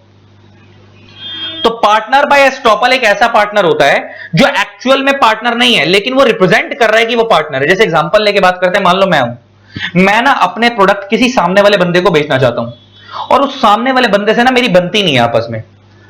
मेरे को पता है कि अगर मैं डायरेक्टली उसको बेचने जाऊंगा तो वो मेरे से नहीं खरीदेगा, हालांकि मेरी उससे वैसे दोस्ती है।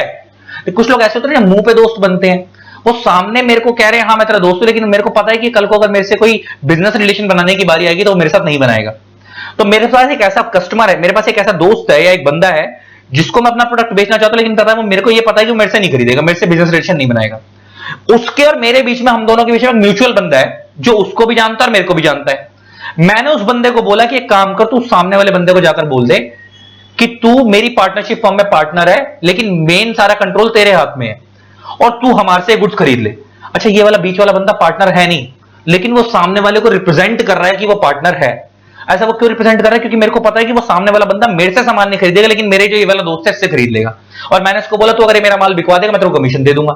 तो जब वो सामने वाले के पास जाएगा तो वो ये नहीं बोलेगा कि वो माल इसका है, वो बोलेगा कि हम पार्टनरशिप फर्म में पार्टनर है, वो मेरे को रिप्रेजेंट करेगा कि मैं इस पार्टनरशिप फर्म में पार्टनर हूं और हम मिल के बेच रहे हैं। अच्छा, बच्चा बोलता सर क्या वो अब खरीद लेगा? आपसे तो वो खरीदना नहीं चाहता था, मेरे से नहीं खरीदना चाहता था ना, तो इसलिए मैंने फ्रंट पे किसी और को करवाया जो किसी और से खरीद ले। तो ऐसे पार्टनर को हम बोलते हैं partner by estoppel. Estoppel means अगर एक बार उसने सामने वाले को ये रिप्रेजेंट कर दिया कि मैं पार्टनर हूं, भले ही वो पार्टनर नहीं था, तो फिर वो पार्टनर माना जाएगा और वो बाद में अपने आप को मना नहीं कर सकता। ये खत्म हो गया। नेक्स्ट आता है सब पार्टनरशिप। अब ये सब पार्टनरशिप क्या चीज होती है ये समझाता हूं। सब पार्टनरशिप का मतलब क्या होता है, जैसे एग्जांपल लेके बात करते हैं। ए बी सी एक फर्म है, इसके अंदर 3 पार्टनर हैं, ए बी सी सी, इसमें 3 ही कौन है? पार्टनर्स हैं। इसमें जो, अच्छा मान लो इन तीनों को हर महीने 1 लाख की प्रॉफिट शेयरिंग डिस्ट्रीब्यूट होती है। 1 लाख इसके पास आता है, 1 लाख इसके पास आता है और 1 लाख इसके पास आता है। तीनों के पास 1-1 लाख रुपए आता है।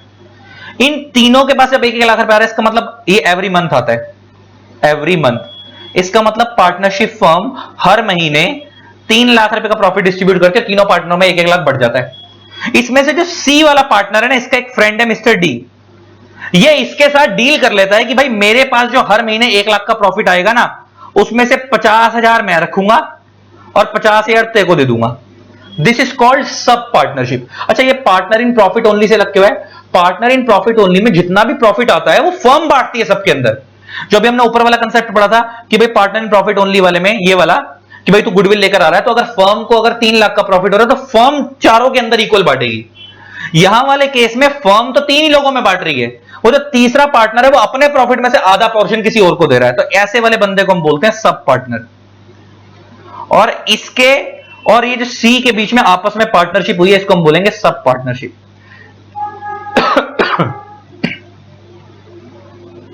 अब जरा पढ़ना। When a partner agrees to share his profit derived from the firm with a third person, आ गई ना बात। मैं एक पार्टनर, इनमें से आ पार्टनर मींस कोई एक पार्टनर अपना प्रॉफिट का हिस्सा किसी थर्ड पर्सन के साथ शेयर करने के लिए एग्रीमेंट करता है, then such third person is known as sub partner. जैसे हमारे एग्जांपल में पार्टनर्स कौन है? 3 एबीसी, उसमें से एक पार्टनर कौन है? सी। अपने प्रॉफिट का 1 लाख रुपए से हिस्से में से 50,000 किसी और के साथ शेयर करने की बात कर रहा है, किसके साथ? डी के साथ। तो जो डी है ये कौन हो गया? सब पार्टनर हो गया। आगे, and the agreement between such partner and third person is known as sub partnership. और जो उस थर्ड पर्सन के बीच में और उस पार्टनर के बीच में जो आपस में एग्रीमेंट हो रहा है उसे हम क्या बोलेंगे? सब partnership. Such partner has no right to represent as a partner or interfere in the conduct of the business of the firm and not liable for that as the firm। अच्छा, दुनिया की नजरों में तो पार्टनर है ही नहीं ना। अगर आप दुनिया की नजरों में देखोगे तो दुनिया की नजरों में तो 3 ही पार्टनर है, तो इस डी का तो दुनिया से कोई लेना देना नहीं है। तो डी जो है ना तो वो बिजनेस के डिस्कशन में पार्टिसिपेट करेगा, ना वो दुनिया के लिए डेट में लायबल है, ना उसकी कोई लायबिलिटी है, उसका सिर्फ सी से ही लेना देना है। तो आपस की, इनकी आपस की पार्टनरशिप है, इसे सब पार्टनरशिप बोलते हैं। इसका इस मेन बिजनेस से कोई लेना देना नहीं है। ठीक है जी, इसी के साथ तुम्हारे क्या खत्म हो गए? सारे टाइप्स ऑफ पार्टनर भी खत्म हो गए। अब हम पढ़ेंगे टाइप्स ऑफ पार्टनरशिप। 4 तरीके की पार्टनरशिप होती है टाइप्स ऑफ पार्टनरशिप के अंदर। Partnership at will, particular partnership, partnership for a fix period और जनरल पार्टनरशिप। अभी चारों क्या होती है समझते हैं, बड़े ध्यान से देखना। तो गाइस अब हम पढ़ रहे हैं टाइप्स ऑफ पार्टनरशिप, जिसमें पहली आती है पार्टनरशिप एट विल। देखो 4 तरीके की पार्टनरशिप होती है। एक होती है पार्टनरशिप एट विल, एक होती है पर्टिकुलर पार्टनरशिप, एक होती है पार्टनरशिप फॉर फिक्स पीरियड और एक होती है जनरल पार्टनरशिप। इन चारों में क्या फर्क होता है मैं अभी वो समझाऊंगा, लेकिन पहले हमको ना इन चारों को समझने से पहले ना मैं एक चीज तुम्हारे को फर्क बताना चाहता हूं। देखो 2 शब्द होते हैं। एक शब्द होता है अप्रूवल, और एक शब्द होता है इंटीमेशन। क्या आपको इन दोनों में फर्क पता है? क्योंकि इस चीज का ना भी जिक्र होगा यहां पे। एक शब्द होता है अप्रूवल और एक शब्द होता है इंटीमेशन। क्या आपको इन दोनों में फर्क पता है? क्या फर्क होता है? देखो एग्जांपल लेके बात करते हैं। आपकी मम्मी आपको बोलती है तू जहां भी जाएगा घर से बाहर मेरे से पूछ के जाएगा। तो इसका मतलब आपकी मम्मी आपके ऊपर एक कंडीशन लगा रही है कि जहां भी जाएगा पूछ कर जाएगा, और पूछ के जाने का मतलब होता है अप्रूवल लेना। मतलब आप मम्मी से परमिशन मांग रहे हो कि मम्मी मैं बाहर जाना चाहता हूं, तो that is called permission, that is called permission. तो उसको हम बोलते हैं अप्रूवल, उसे हम क्या बोलते हैं? अप्रूवल। तो अप्रूवल का मतलब है जहां मम्मी कह रही कि जहां भी जाएगा मेरे से पूछ के जाएगा, तो दैट इज कॉल्ड अप्रूवल। अब केस 2 होता है कि मम्मी कहती है जहां भी जाएगा ना अपने आप चला जाइए, कोई दिक्कत नहीं है, लेकिन मेरे को बता के जाइए कहां जा रहा है। That is called intimation. तो उसे हम क्या बोलेंगे? इंटीमेशन। कि जाना मना नहीं है लेकिन बता के जाना है जहां भी जाओगे। तो आई होप आप दोनों शब्दों में फर्क समझते होगे। अप्रूवल का मतलब होता है आप जहां भी जाओगे पूछ के जाओगे, दैट इज कॉल्ड अप्रूवल, मतलब परमिशन लेना। इंटीमेशन का मतलब परमिशन नहीं मांग रहे, खाली बता रहे हो कि मैं यहां जा रहा हूं, है ना। मम्मी कहती है जहां जाएगा मेरे को बता के चला जाइए, बस चला जहां मर्जी चलिए, तो दैट इज इंटीमेशन। लेकिन मम्मी कहती है जहां जाएगा मेरे से पूछ के जाएगा, that is called approval. I hope इन दोनों शब्दों में फर्क समझते होगे आप। ये मैंने इसलिए बताया क्योंकि अब इसका यहां पे जिक्र होने वाला है। अब ये क्यों हो रहा है मैं बताता हूं। अब जरा इसको पढ़ेंगे कंसेप्ट को, तो अब जिक्र समझ आएगा आपको। अब पहली पार्टनरशिप को पढ़ना शुरू करो, पार्टनरशिप एट विल को। अब जरा पढ़ना शुरू करते हैं, तुम समझोगे फर्क कहां है कि अब ये मैंने क्यों समझाया। क्या कहता है बड़ा देखना बड़ा ध्यान से। Where no provision is made. अच्छा पहले तो तुम्हारे को पार्टनरशिप एट विल का मतलब समझा देता हूं पहले शॉर्ट में। देखो विल का मतलब होता है इच्छा, आपकी इच्छा, डिजायर। तो पार्टनरशिप एट विल एक ऐसी पार्टनरशिप होती है जहां पे पार्टनर्स आपस में डिसाइड नहीं करते कि ये इस पार्टनरशिप को कब तक चलाएंगे और कब खत्म करेंगे। मतलब मान लो मैंने और मेरे दोस्त ने मिलकर एक पार्टनरशिप बना ली, पार्टनरशिप तो बना ली लेकिन ये डिसाइड नहीं करा कब तक चलाएंगे, तो कभी भी इसको हम जब चाहें तब बंद कर देंगे, that is called partnership at will. अब इसमें होगा पता है क्या, इसको बंद कैसे किया जाएगा। मान लो एक XYZ फर्म है, मान लो एक XYZ फर्म है, ठीक है जी, और इसके अंदर ना 3 पार्टनर्स हैं।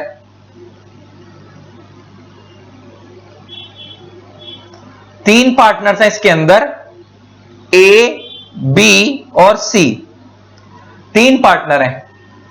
अब इन लोगों ने ये जो पार्टनरशिप बनाई है ना, ये पार्टनरशिप एट विल है। ये जो इन्होंने बनाई है कौन सी पार्टनरशिप है? Partnership at will. और पार्टनरशिप एट विल का मतलब मैंने तुम्हारे को बता दिया कि एक ऐसी पार्टनरशिप जिसको जब चलाओ, जब तक चलाना चलाओ, उसके बाद जब बंद करना है कर दो, ऐसी पार्टनरशिप को हम पार्टनरशिप एट विल बोलते हैं। तो ऐसे केस में मान लो कल को A चाहता है कि मैं इस पार्टनरशिप फर्म को बंद कर दूं, तो अगर A चाहता है इस पार्टनरशिप फर्म में बंद कर दूं, तो उसको ना बाकी दोनों की B और C की परमिशन नहीं लेनी, खाली B और C को ओनली इंटीमेशन देना है, ओनली इंटीमेट करना है, एक नोटिस सर्व करना है। नोटिस सर्व करना है किसको? टू B और C कि भाई मैं इस फर्म को डिसॉल्व कर रहा हूं, बस बात खत्म। उसके बाद फर्म बंद हो जाएगी। एक नोटिस सर्व करना है, ओनली इंटीमेट करना है। ये थोड़ा सा स्क्रीन लैग कर रही है अब नेट के चक्कर में, नेट की स्पीड स्लो आ रही है, आप उसको इग्नोर करना, आपको मेरी बात समझ आ रही होगी। तो यहां पे बस मेन बात आप ये समझो कि यहां पे आप खाली इंटीमेट करना है आपको B और C को कि भाई मैं अपनी फर्म बंद कर रहा हूं, तो बस उसके बाद वो फर्म बंद हो जाएगी, उसके बाद वो फर्म क्या हो जाएगी? बंद। तो आपको परमिशन लेने की जरूरत नहीं है, आपको परमिशन लेने की कोई भी जरूरत नहीं है उनसे। तो दैट इज, इसका मतलब यहां पे जो बात हो रही है वो इंटीमेशन की बात हो रही है, अप्रूवल की बात नहीं हो रही। यहां पे जो बात हो रही है वो किस चीज की हो रही है? इंटीमेशन की, नॉट अप्रूवल। तो इसका मतलब पार्टनरशिप एट विल एक ऐसी पार्टनरशिप है जहां पे आप उस पार्टनरशिप को कब तक चलाना चाहते हो, कब बंद करना चाहते हो, आपने ऐसा कोई डिसाइड नहीं करा, और आप अपनी मर्जी से उसे कभी भी बंद कर सकते हो by serving notice to all other partners. Notice का मतलब क्या है कि आपको बाकी सबसे सिर्फ कंसेंट नहीं लेनी, परमिशन नहीं लेनी, खाली सबको नोटिस सर्व करना है, इंटीमेट करना है, बस। तो अब जरा पढ़ो, देखो क्या बोलता है। Where no provision is made by contract between the partners, मतलब पार्टनर्स ने पार्टनरशिप डीड में, कॉन्ट्रैक्ट का मतलब है यहां पे पार्टनरशिप डीड, आपस में ऐसा कुछ भी नहीं लिखा कि ये पार्टनरशिप कब तक चलेगी, and for the determination of their partnership, और कब खत्म होगी। इसका मतलब पार्टनर्स ने आपस में कुछ भी डिसाइड नहीं करा कि पार्टनरशिप कब तक चलेगी और कब खत्म होगी। That partnership is called partnership at will. और ऐसी पार्टनरशिप को कभी भी डिसॉल्व करवा सकता है कोई भी पार्टनर, एनी पार्टनर, यहां पे लिखा ना एनी पार्टनर, और वो कैसे करा सकता है? By giving notice in writing. अच्छा, नोटिस का मतलब मैंने तुम्हारे को बता दिया।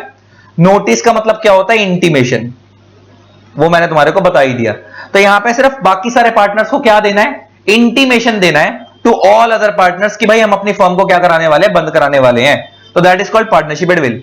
नेक्स्ट आती है पर्टिकुलर पार्टनरशिप। अब ये पर्टिकुलर पार्टनरशिप क्या होती है कि ये ना एक पर्टिकुलर वेंचर को कंप्लीट करने के लिए बनाई गई है। जैसे ही वो वेंचर कंप्लीट होगा तो वो पार्टनरशिप ऑटोमेटिक खत्म हो जाएगी। जैसे एग्जांपल लेके बात करते हैं, दो पार्टनर्स उन्होंने आपस में डिसाइड करा एक रोड बनाएंगे या एक हाईवे बनाएंगे, तो उनकी पार्टनरशिप सिर्फ उस हाईवे बनाने तक के लिए, that is called particular partnership. जैसे ही वो हाईवे कंप्लीट हो जाएगा या वो ब्रिज जो वो बना रहे हैं कंप्लीट हो जाएगा, तो उसके बाद उनकी पार्टनरशिप खत्म हो जाएगी। अगर वो उसके बाद भी अपनी पार्टनरशिप को कंटिन्यू करते हैं तो वो ऑटोमेटिक पार्टनरशिप एट विल बन जाएगी और फिर वो उसको जब चाहे फ्यूचर में खत्म कर दें। तो देखो क्या बोलता है, a partnership started for a particular adventure undertaking. Adventure means वो वेंचर जो वो स्टार्ट कर रहे हैं, example for the construction of bridge, मैंने ब्रैकेट में लिख दिया है, is called a particular partnership. Such partnership comes to an end as soon as that adventure is completed. वो पार्टनरशिप खत्म हो जाएगी जब वो एडवेंचर कंप्लीट हो जाएगा। और ऐसी पार्टनरशिप अगर आप एडवेंचर कंप्लीट होने के बाद भी कंटिन्यू करते हो तो वो ऑटोमेटिक पार्टनरशिप एट विल बन जाएगी। वो यही बता रहे हैं। नेक्स्ट आती है पार्टनरशिप और फिक्स पीरियड। मतलब यहां पे ना आपने पार्टनरशिप पहले से फिक्स कर ली कि भाई हम 5 साल के लिए चलाएंगे, 10 साल के लिए चलाएंगे। मान लो दो पार्टनर्स ने आपस में पार्टनरशिप बना ली कि हम 5 साल के लिए कंटिन्यू करेंगे या 10 साल के लिए बनाएंगे, और इन्होंने पार्टनरशिप डीड में लिखवा दिया कि हम 5 साल के लिए पार्टनरशिप चलाएंगे, 10 साल के लिए चलाएंगे। तो अगर आप जितने साल के लिए आपने पार्टनरशिप करी है तो उसको हम बोलते हैं पार्टनरशिप और फिक्स पीरियड। और उस पीरियड खत्म होने के बाद ऑटोमेटिक पार्टनरशिप खत्म हो जाएगी। मान लो अगर दो पार्टनर्स ने 10 साल के लिए पार्टनरशिप करी थी और उन्होंने पार्टनरशिप डीड में लिखवा दिया था कि मेरे 10 साल की पार्टनरशिप है, तो 10 साल के बाद ऑटोमेटिक पार्टनरशिप क्या हो जाएगी? लो ही खत्म। और अगर वो उसके बाद भी उसे कंटिन्यू करते हैं तो वो ऑटोमेटिक क्या बन जाएगी? Partnership at will. फिर फ्यूचर में से कोई भी पार्टनर कभी भी चाहे तो बंद कर दे। तो देखो क्या बोलता है, if the duration of the partnership is fixed by an agreement then it is called partnership for a fixed period, की अगर पहले से फिक्स है। And such partnership comes to an end after the expiry of the period so fix. और वो partnership जैसे ही period खत्म होएगा उसके बाद वो पार्टनरशिप खत्म हो जाएगी। और अगर आप उसके बाद भी कंटिन्यू करते हो तो वो पार्टनरशिप एट विल बन जाएगी। नीचे वाले पैराग्राफ में वो यही लिख रहा है। अब नीचे आती है, नेक्स्ट आती है जनरल पार्टनरशिप। अब ये जनरल पार्टनरशिप का मतलब क्या है? जनरल पार्टनरशिप का मतलब है कि जो कि एक जनरली बनाई गई है। मतलब देखो जैसे नॉर्मल क्या होता है, आपने और मैंने एक पार्टनरशिप बनाई, तो मान लो हम रेडीमेड गारमेंट्स का काम कर रहे हैं या हम ज्वेलरी बेचेंगे, तो ये एक पर्टिकुलर पार्टनरशिप होती है। जनरल का मतलब है कि हम पार्टनरशिप कर रहे हैं, जो मन में आएगा वो बेचेंगे। हालांकि वो चीजें लॉफुल होनी चाहिए, मतलब कपड़े भी बेचेंगे, जूते भी बेचेंगे, सब बेचेंगे। That is called general partnership. बस, तो ये 4 तरीके की पार्टनरशिप होती है। आई होप आपको चारों में फर्क समझ आ गया है। अब position of a minor in the partnership से करेंगे, ये इंपॉर्टेंट टॉपिक है, पेपर में आ सकता है। अब ये क्या चीजें देखेंगे, लेकिन जनरल पार्टनरशिप के बारे में आपको समझ आ गया होगा। अब गाइस हम अपना नेक्स्ट टॉपिक कर रहे हैं, that is position of minor in the partnership. Position of minor in the partnership का मतलब है कि आपको ये ऑलरेडी पता है कि माइनर कभी भी पार्टनर नहीं बन सकता। ये मैंने आपको ऑलरेडी, अच्छा पहले तो इसके पहले लिख लो मोस्ट इंपॉर्टेंट, पेपर के हिसाब से बहुत इंपॉर्टेंट टॉपिक है कि माइनर कभी भी पार्टनर नहीं बन सकता। आपको पता है क्योंकि माइनर कभी भी कंपीटेंट पार्टी नहीं है as per contract act. Contract act का सेक्शन 11 ये बोलता है कि माइनर कभी भी कंपीटेंट पार्टी नहीं है। तो माइनर के साथ किया गया एग्रीमेंट वॉइड अब इनिशियो होता है, ये कॉन्ट्रैक्ट एक्ट बोलता है। इसलिए पार्टनरशिप एक्ट, और पार्टनरशिप अपने आप में एक एग्रीमेंट के बेस पे बनती है, तो इसलिए minor can never become a partner. But आपको पता है माइनर बेनिफिट्स ऑफ पार्टनरशिप के लिए ऐड हो सकता है। तो पहला क्वेश्चन तो यही है कि क्या ना माइनर बी अ पार्टनर। तो as per section 4 a partnership can be form only by an agreement and only a person who is competent party can have entered into valid agreement. तो minor का पहले वो क्या कह रहा है, section 4 जो हमारा पार्टनरशिप एक्ट का है वो ये बोलता है कि पार्टनरशिप एग्रीमेंट के बेसिस पे बनती है, हमने स्टार्टिंग में पढ़ा था। और as per contract act agreement खाली कौन कर सकता है? कंपीटेंट पार्टी कर सकती है। और हमने पढ़ा था कॉन्ट्रैक्ट एक्ट के अंदर कि हर बंदा कंपीटेंट पार्टी है, 3 लोगों को छोड़कर, माइनर और पर्सन ऑफ अनसाउंड माइंड और पर्सन डिस्क्वालिफाइड बाय लॉ। क्योंकि माइनर वहां से आउट है इसलिए माइनर इनकंपीटेंट पार्टी है। तो as the minor is not a competent party as per section 11 of Indian contract 1872, therefore a minor cannot have entered into an agreement with anyone to form a partnership। तो लेते हैं कि minor partner नहीं बन सकता।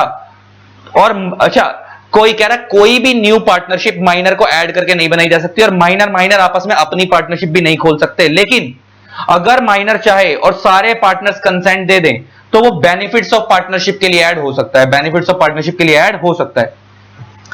अब दो बातें आती हैं। अब बेनिफिट्स ऑफ पार्टनर उसको हमने ऐड कर दिया। अब मान लो कोई पार्टनरशिप फर्म है, पर ध्यान सुनना मैं बोलने के वाला हूं। मान लो कोई पार्टनरशिप फर्म है XYZ फर्म, इसके अंदर 3 पार्टनर्स हैं XYZ। ये 3 कौन है? पार्टनर्स।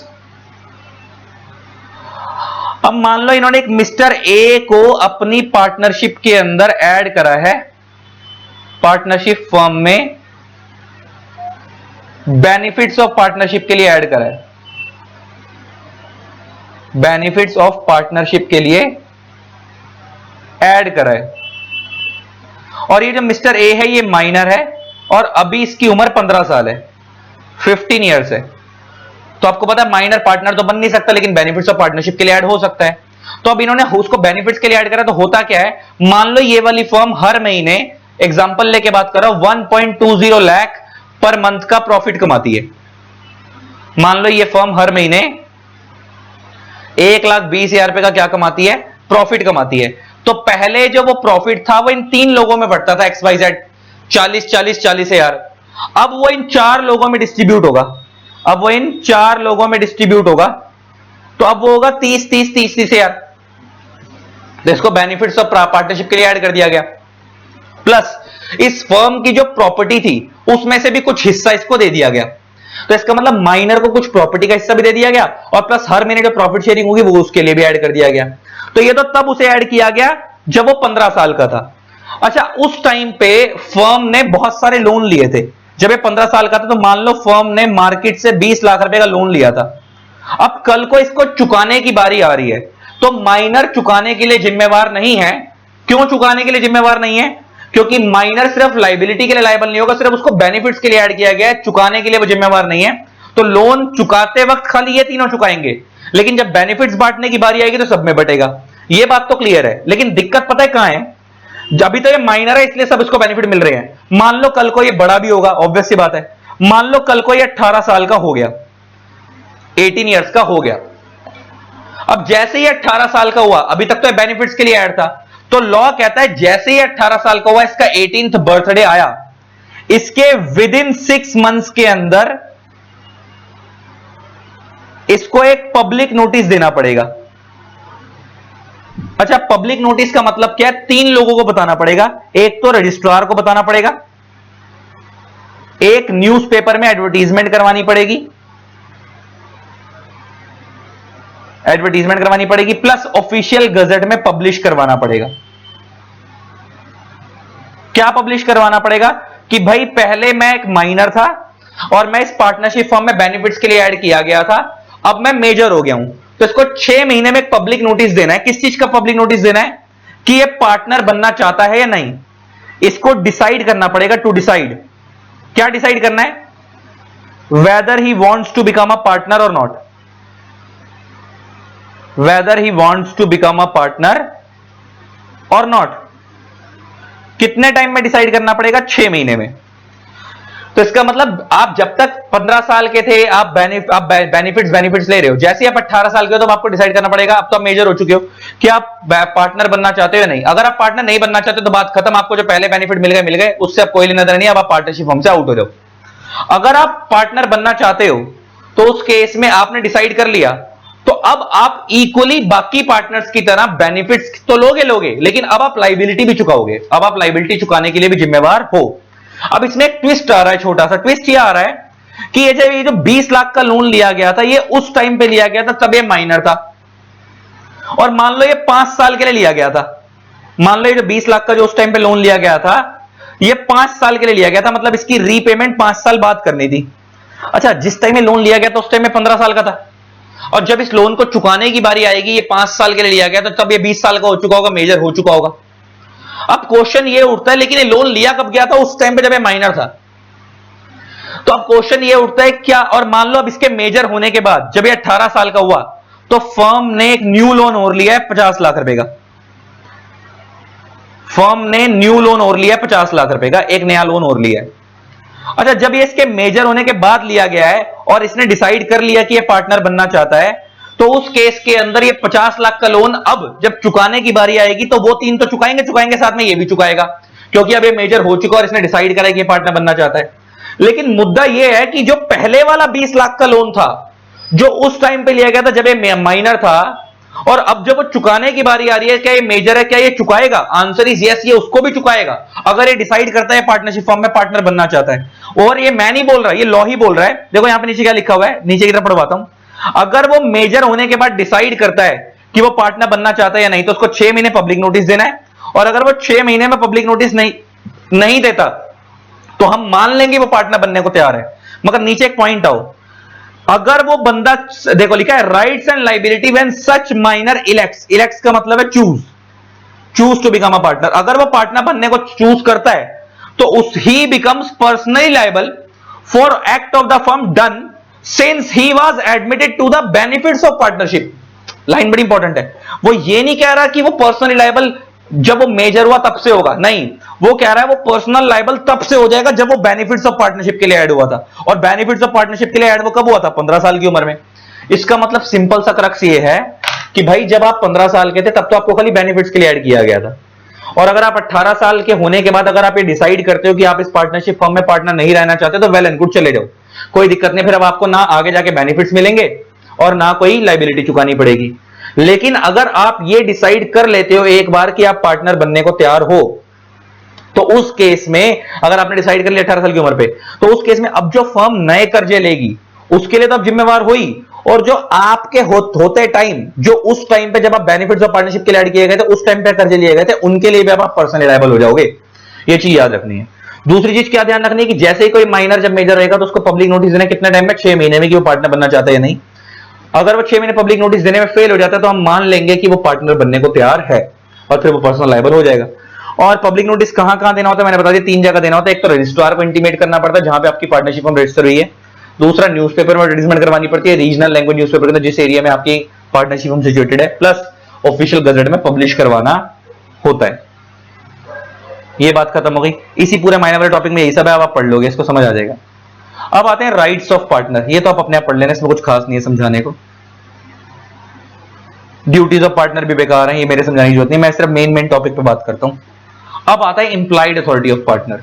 ये क्या चीज है? बड़ा इंपॉर्टेंट टॉपिक है, बड़ा ध्यान से सुनना, इसका क्या मतलब है आप समझाऊंगा।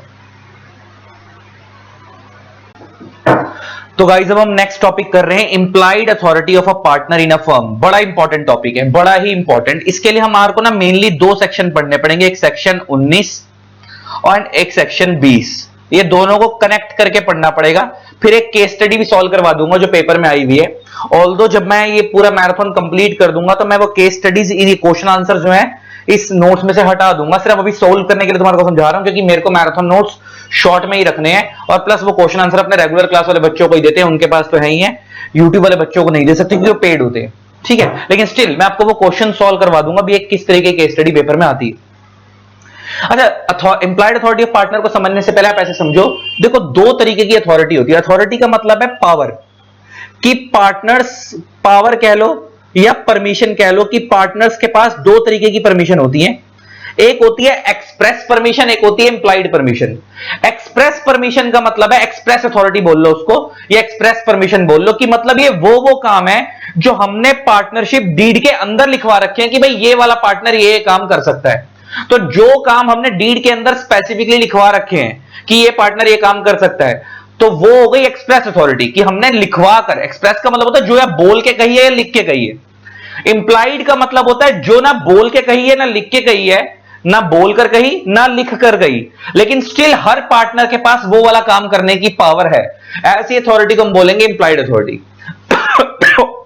अब देखो, आपको एक्सप्रेस नहीं पढ़ाएगा, क्योंकि एक्सप्रेस अथॉरिटी पढ़ाने की जरूरत नहीं, क्योंकि एक्सप्रेस तो हर जगह सेम ही होती होगी ना। एक्सप्रेस तो मतलब हर बंदा अपने हिसाब से डिजाइन करता होगा। मेरी पार्टनरशिप फर्म में मैं अपने पार्टनर्स को क्या क्या काम करने के लिए बोल रहा हूं वो अलग होती होगी, कोई दूसरी पार्टनरशिप फर्म में दूसरे पार्टनर्स की पावर्स अलग होंगी, तीसरी पार्टनरशिप में पार्टनर्स की पावर्स अलग होंगी। हर पार्टनरशिप वाले अपने हिसाब से लिखवाते होंगे पार्टनरशिप डीड के अंदर कि भाई ये पार्टनर ये काम करेंगे। तो वो तो कोई एक्सप्रेस, तो पार्टनरशिप टू पार्टनरशिप वेरी करेगी। इंप्लाइड का मतलब है इसमें ना इन्होंने नो पॉइंट दे रखे हैं, नो, ये रे। तो ये 9 पॉइंट ऐसे हैं, ये 9 पावर्स कह लो, कि ये वाली पावर्स अगर आपने पार्टनरशिप डीड में लिखवा नहीं भी रखी तब भी हर पार्टनर के पास ये वाला काम करने की पावर है, और एक पार्टनर की हरकत के लिए दूसरा पार्टनर लायबल होगा। देखो हम ये पढ़ क्यों रहे हैं, क्योंकि हमने पढ़ा था कि सर पार्टनरशिप का ट्रू टेस्ट क्या होता है? Mutual agency. म्यूचुअल एजेंसी का मतलब होता है कि एक पार्टनर की हरकत के लिए दूसरा भी रिस्पॉन्सिबल है, भले ही उसने फ्रॉड भी कराओ, भले ही उसने फ्रॉड भी करा। देखो अच्छा काम करो, अगर मान लो मैं 100 करोड़ रुपए का लोन लेके आया पार्टनरशिप फर्म के बिहाफ पे, लेकिन उस पैसे का मिसयूज कर दिया गया, तो मैं अकेला नहीं चुकाऊंगा। अगर मैंने वो ऑर्डिनरी कोर्स में पार्टनरशिप के भले के लिए पार्टनरशिप के बिहाफ पे लिया था, लेकिन अगर मैंने पार्टनरशिप में पैसा नहीं लगाया और मैंने उसका मिसयूज कर लिया, तो वो पैसा अकेला नहीं चुकाऊंगा मैं, सारे मिलके चुकाएंगे, this is called mutual agency. तो अगर पार्टनरशिप में कोई बेनिफिट होता तब भी सब मिलके अवेल करते हैं, तो अगर कोई लॉस भी होगा तो सब मिलके ही बियर करेंगे, एक की हरकत के लिए दूसरा लायबल होगा। अच्छा यही अगर कंपनी होती तो कंपनी के केस में आपको पता है ऐसा नहीं होता, कंपनी के केस में अगर कोई डायरेक्टर फ्रॉड करेगा तो जो फ्रॉड कर रहा है वो अकेला लायबल होता है, बाकी लायबल नहीं होते। लेकिन पार्टनरशिप फर्म के केस के अंदर, पार्टनरशिप के अंदर अगर कोई पार्टनर फ्रॉड करता है तो वो अकेला लायबल नहीं होगा, क्योंकि म्यूचुअल एजेंसी है तो बाकी सारे भी इसके बिहाफ पे लायबल होंगे। तो अभी जो इंप्लाइड अथॉरिटी के 9 पॉइंट है जो हम पढ़ने वाले हैं, इन पॉइंट्स का मतलब है कि अगर इनमें से कोई भी पार्टनर कोई भी काम करता है, भले उसके पास ये काम करने की पावर थी या नहीं थी, बाकी सारे भी लायबल होंगे, बाकी सारे पार्टनर भी लायबल होंगे। हां, आप चाहो तो इन इंप्लाइड अथॉरिटी को एक्सप्रेस बना सकते हो। जैसे एग्जांपल लेके बात करते हैं, जैसे इन इंप्लाइड में एक पॉइंट आ रहा है, to purchase goods on behalf of the firm. अब to purchase goods on behalf of the firm का एग्जांपल लेके समझाता हूं, इंप्लाइड में आ रहा है। अब एग्जांपल लेके बात करते हैं, मान लो एक XYZ फर्म है, मान लो एक XYZ फर्म है, इसके अंदर 3 पार्टनर है, X, Y और Z, 3 पार्टनर्स हैं। अब मान लो इसमें से Z नाम का जो बंदा है ना, वो मान लो एक मिस्टर A नाम के बंदे से क्रेडिट पे गुड्स परचेज करता है। गुड्स परचेज करता है 50 लाख रुपए के, ये मिस्टर ए ने क्रेडिट पे परचेज करे हैं जेड से, और इस जेड ने ना इस 50 लाख के गुड्स का मिसमैनेज कर दिया। मिसमैनेज का मतलब गड़बड़ी कर दी, वो पैसे को फर्म में लेकर नहीं आया, कहीं और ठिकाने लगा दिया। लेकिन ये जो जेड है ये फर्म के बिहाफ पे लेकर आया था। अच्छा, और मान लो जो फर्म जो है ना वो डील करती है रेडीमेड गारमेंट्स में, फर्म डील करती है किसके अंदर, रेडीमेड गारमेंट्स में। तो मैं कह सकता हूं कि फर्म का जो ऑर्डिनरी कोर्स ऑफ बिजनेस है, ऑर्डिनरी कोर्स मतलब जिसमें वो डील करती है वो क्या है, readymade garments. Ordinary course of business readymade garments है। और ये बंदा जो फर्म के बिहाफ पे डीलिंग करके आया, जो गुड्स खरीद के लाया सामने वाले बंदे से, वो रेडीमेड गारमेंट्स ही लेकर आया। क्या लेकर आया है, रेडीमेड गारमेंट्स ही लेकर आया। ये लेकर तो आया फर्म के बिहाफ पे, लेकिन इसने वो गुड्स फर्म में लाया नहीं, कहीं और ही ठिकाना लगा दिया, कहीं और ही बेच दिए। तो ऐसे केस में ये अकेला जिम्मेवार नहीं होगा, बाकी दोनों भी जिम्मेवार होंगे, तीनों बंदे मिलकर चुकाएंगे। सामने एक हो वो अलग बात है कि बाद में ये दोनों इसके ऊपर अलग से केस करेंगे कि साले तूने हमारे को फंसा दिया, लेकिन बाहर वाले बंदे के लिए तीनों को मिलकर ही चुकाना पड़ेगा बिकॉज ऑफ म्यूचुअल एजेंसी, कि भाई तुम पूरे इकट्ठे लायबल होगे, क्योंकि इसने फर्म को रिप्रेजेंट करा था, इसने फर्म को रिप्रेजेंट करा था। वो अलग बात है कि बाद में एक्स और वाई जेड के ऊपर पर्सनल केस करके रिकवरी के लिए इससे जो इसको एक्स और वाई को जेड के बिहाफ पे भुगतना पड़ गया ए को, उसके लिए रिकवरी के लिए अलग से केस करेंगे, लेकिन अभी के लिए ए की नजरों में तो तीनों को चुकाना पड़ेगा, ए के लिए तो। मगर एक चीज याद रखना, इंप्लाइड अथॉरिटी कब लगेगी, इंप्लाइड अथॉरिटी सिर्फ उन्हीं ट्रांजैक्शन में लगेगी जो फर्म का ऑर्डिनरी कोर्स ऑफ बिजनेस। जैसे मैंने बताया कि फर्म का ऑर्डिनरी कोर्स ऑफ बिजनेस का मतलब है फर्म जिस चीज में डील करती है, तो यहां पे फर्म रेडीमेड गारमेंट में डील करती है, और आप जो ट्रांजैक्शन करके आए हो वो भी रेडीमेड गारमेंट की करके आए हो, तो ऐसे केस में पूरी फर्म चुकाएगी। लेकिन अगर मान लो फर्म का काम है रेडीमेड गारमेंट में डील करने का, और मान लो जेड नाम का बंदा किसी मिस्टर ए नाम के बंदे से 50 लाख रुपए की ज्वेलरी लेकर आ रहा है उधार पे, और अब ये इस पैसे का मिसमैनेजमेंट कर देता है, तो अब पूरी फर्म नहीं चुकाएगी, अब ये अकेला चुकाएगा, क्योंकि ये वाली चीज फर्म का ऑर्डिनरी कोर्स ऑफ बिजनेस नहीं है। तो ध्यान देने वाली चीज ये है कि इंप्लाइड अथॉरिटी के केस में अगर आपको बाकी पार्टनर्स भी आपकी हरकतों की वजह से लायबल सिर्फ तभी होंगे अगर आपने वो वाली ट्रांजैक्शन करी है जो फर्म का ऑर्डिनरी कोर्स ऑफ बिजनेस है, फर्म जिसमें नॉर्मली डील करती है। ठीक है जी, तो इसका मतलब ये हो गया। अच्छा, एक चीज और ध्यान देने वाली है, आप ये जो 9 पॉइंट है, इसका मतलब हम जो पढ़ने वाले हैं, इन 9 पॉइंट में हम ये पढ़ेंगे कि ये 9 केसेस के अंदर अगर कोई भी पार्टनर कोई भी ट्रांजैक्शन करेगा, अगर और वो ट्रांजैक्शन इन 9 पॉइंट में से किसी एक में फॉल कर रही है, तो भले ही वो गुड पर्पस के लिए करी हो या बैड पर्पस के लिए करी हो, अगर इन 9 में से कोई एक ट्रांजैक्शन हुई है, भले ही वो गुड पर्पस के लिए हुई है मतलब फर्म के भले के लिए हुई हो, या बैड पर्पस के लिए हो मतलब फर्म की नुकसान के लिए हुई हो, लायबल पूरी फर्म होगी, लायबल पूरी फर्म होगी। बस ध्यान क्या देना, 3 कंडीशन पूरी होनी चाहिए।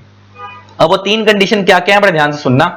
अगर ये 3 कंडीशन पूरी हो रही हैं तो इन सारे केसेस के अंदर पूरी फर्म जिम्मेवार होगी, भले ही आपने फर्म के बिहाफ पे ट्रांजैक्शन करके नुकसान पहुंचाया हो, फर्म को फायदा ना पहुंचाया हो, लेकिन स्टिल वो नुकसान सारे भरेंगे, भले बाकियों की गलती भी ना हो।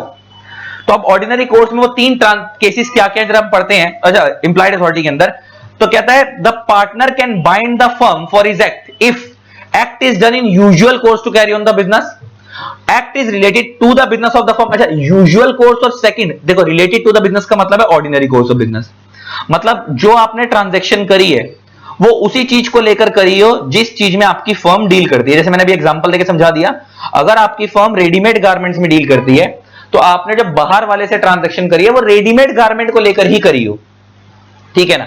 और ordinary course of business, usual course का मतलब है कि आपकी फर्म जिस टाइम में नॉर्मली डीलिंग करती है और जिन डेज में नॉर्मली डीलिंग करती है आपने भी उन्हीं टाइम पे और उसी डेज में डीलिंग करी। जैसे एग्जांपल लेके बात करते हैं, आपकी firm Monday to Saturday open होती है, मंडे टू सैटरडे ओपन होती है, संडे ऑफ होता है, और आपकी फर्म के अंदर सुबह 10 AM से लेकर शाम को 10 PM तक ऑफिस खुलता है, सुबह 10 से लेकर रात को 10 बजे तक का।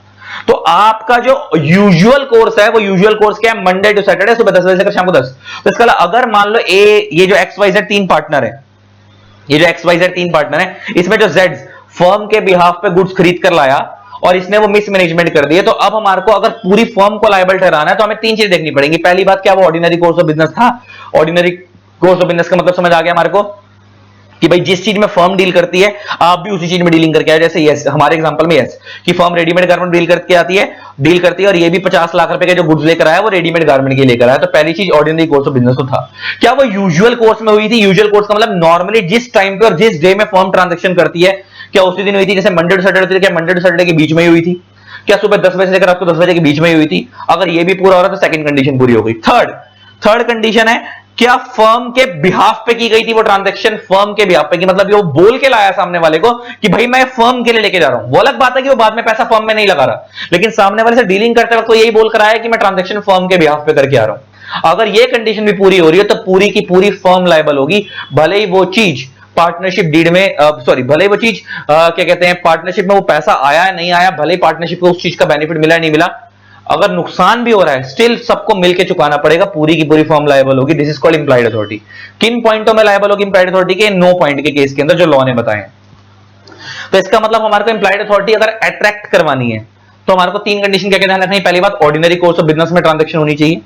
ऑर्डिनरी कोर्स ऑफ बिजनेस का हमारे को समझ आ गया कि जो रूटीन वर्क है उसमें वो ट्रांजैक्शन होनी चाहिए, मतलब जो हमारा मेन फर्म का बिजनेस है, अगर फर्म का बिजनेस रेडीमेड गारमेंट तो रेडीमेड गारमेंट की ट्रांजैक्शन की होनी चाहिए, ज्वेलरी का बिजनेस ज्वेलरी की ट्रांजैक्शन की होनी चाहिए। लेकिन अगर मान लो फर्म का बिजनेस रेडीमेड गारमेंट का है और मैं ज्वेलरी लेकर आ गया हूं उधार पे, तो उस केस में फर्म लायबल नहीं होगी क्योंकि वो ऑर्डिनरी कोर्स ऑफ बिजनेस नहीं है। नेक्स्ट चीज ध्यान देने वाली क्या है, यूजुअल कोर्स में होनी चाहिए, मतलब जिस टाइम पे फर्म डीलिंग करती है, जिन डेज में फर्म डीलिंग करती है उसी डेज में ट्रांजैक्शन हुई हो, उसी टाइम पे हुई हो। और तीसरा, फर्म को रिप्रेजेंट किया गया हो, फर्म के बिहाफ पे ट्रांजैक्शन की गई हो। अगर ये तीन कंडीशन पूरी हो रही है और वो ट्रांजैक्शन इन 9 में से किसी एक पॉइंट में की गई है तो पूरी की पूरी फर्म लायबल होगी, सारे पार्टनर्स मिलकर चुकाएंगे। अब वो क्या क्या केस हैं? पहला, परचेज ऑफ गुड्स। गुड्स का मतलब क्या होता है? Movable property. इसका मतलब अगर आप फर्म के बिहाफ पे कोई भी मूवेबल प्रॉपर्टी खरीदते हो, कार, ज्वेलरी, चेयर, कुछ भी, तो पूरी की पूरी फर्म लायबल होगी। और वो भी गुड्स कौन सी होनी चाहिए? इसमें फर्म डील करती है, मैंने बोला ना फर्म डील करती है, ordinary course of business. Next, to sell goods of the firm. Firm के बिहाफ पे गुड्स बेच रहे हो क्रेडिट पे, और कल को अगर सामने वाला बंदा पैसा नहीं देता तो पूरी फर्म उसके ऊपर केस कर सकती है, भले डीलिंग एक ने करी। तो अगर देखो, लेते वक्त जब सामने वाला पूरी फर्म पे केस कर सकता है तो केस करते वक्त भी पूरी फर्म के सारे पार्टनर केस कर सकते हैं सामने वाले पे सेल के केस में। कि to receive payments of debt due to the firm and give receipts for them. Firm के बिहाफ पे पेमेंट रिसीव करना और रसीद काट के देना कोई भी पार्टनर कर सकता है। To settle account. Settle accounts का मतलब है कि अगर कोई पार्टनर अपनी फर्म छोड़कर जाना चाहता है, अपना हिस्सा मांग रहा है तो जा सकता है, ये इंप्लाइड है। Next, to engage servants. Firm के बिहाफ पे नौकर रखना इंप्लाइड अथॉरिटी में आता है। Next, to borrow money on the credit of the firm के बिहाफ पे उधार पे लोन लेना इंप्लाइड अथॉरिटी में आता है, पूरी फर्म चुकाएगी। To draw, accept, endorse bills and other negotiable. Bills का क्या है? Cheque, bill of exchange.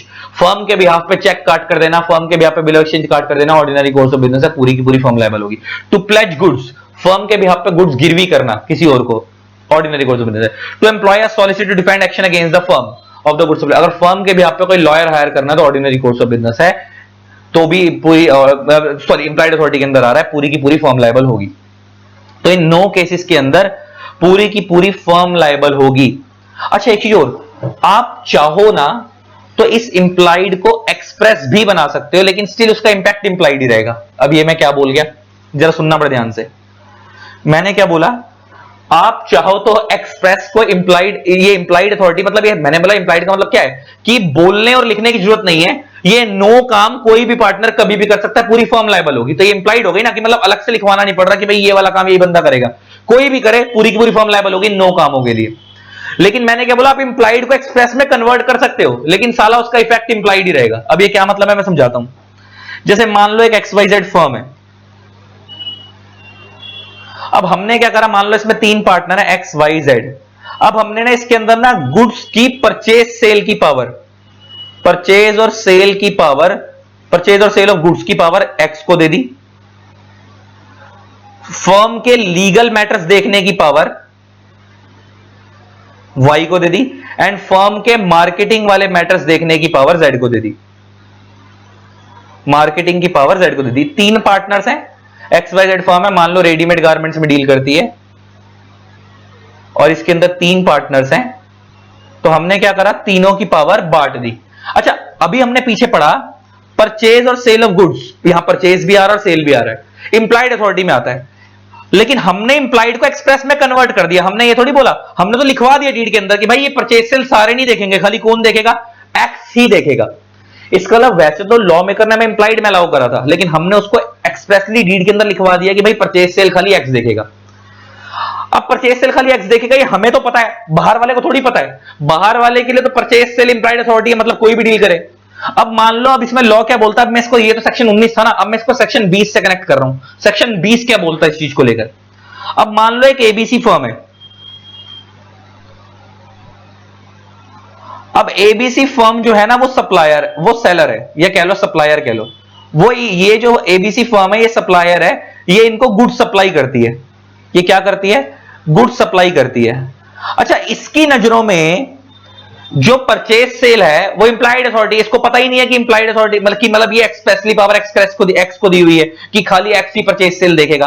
अब ये एबीसी फर्म डीलिंग करने गई इससे, और इसने वो सारे के सारे गुड्स जेड को सेल कर दिए, और जेड ने खरीद भी लिए। इसने वो सारे के सारे गुड्स जेड को सेल कर दिए, और जेड ने खरीद भी लिए फर्म के बिहाफ पे, और बाद में जेड ने मिसमैनेजमेंट कर दी, बाद में जेड ने उस पैसे की क्या कर दी, गड़बड़ी कर दी। अब क्या एग्जांपल दिया मैंने, समझ आया। हुआ क्या है कि भाई हमने पार्टनरशिप डीड के अंदर लिखवा रखा था कि परचेज सेल फर्म के बिहाफ पे खाली एक्स देखेगा। किसने लिखवा रखा है, XYZ फर्म वालों ने लिखवा रखा था।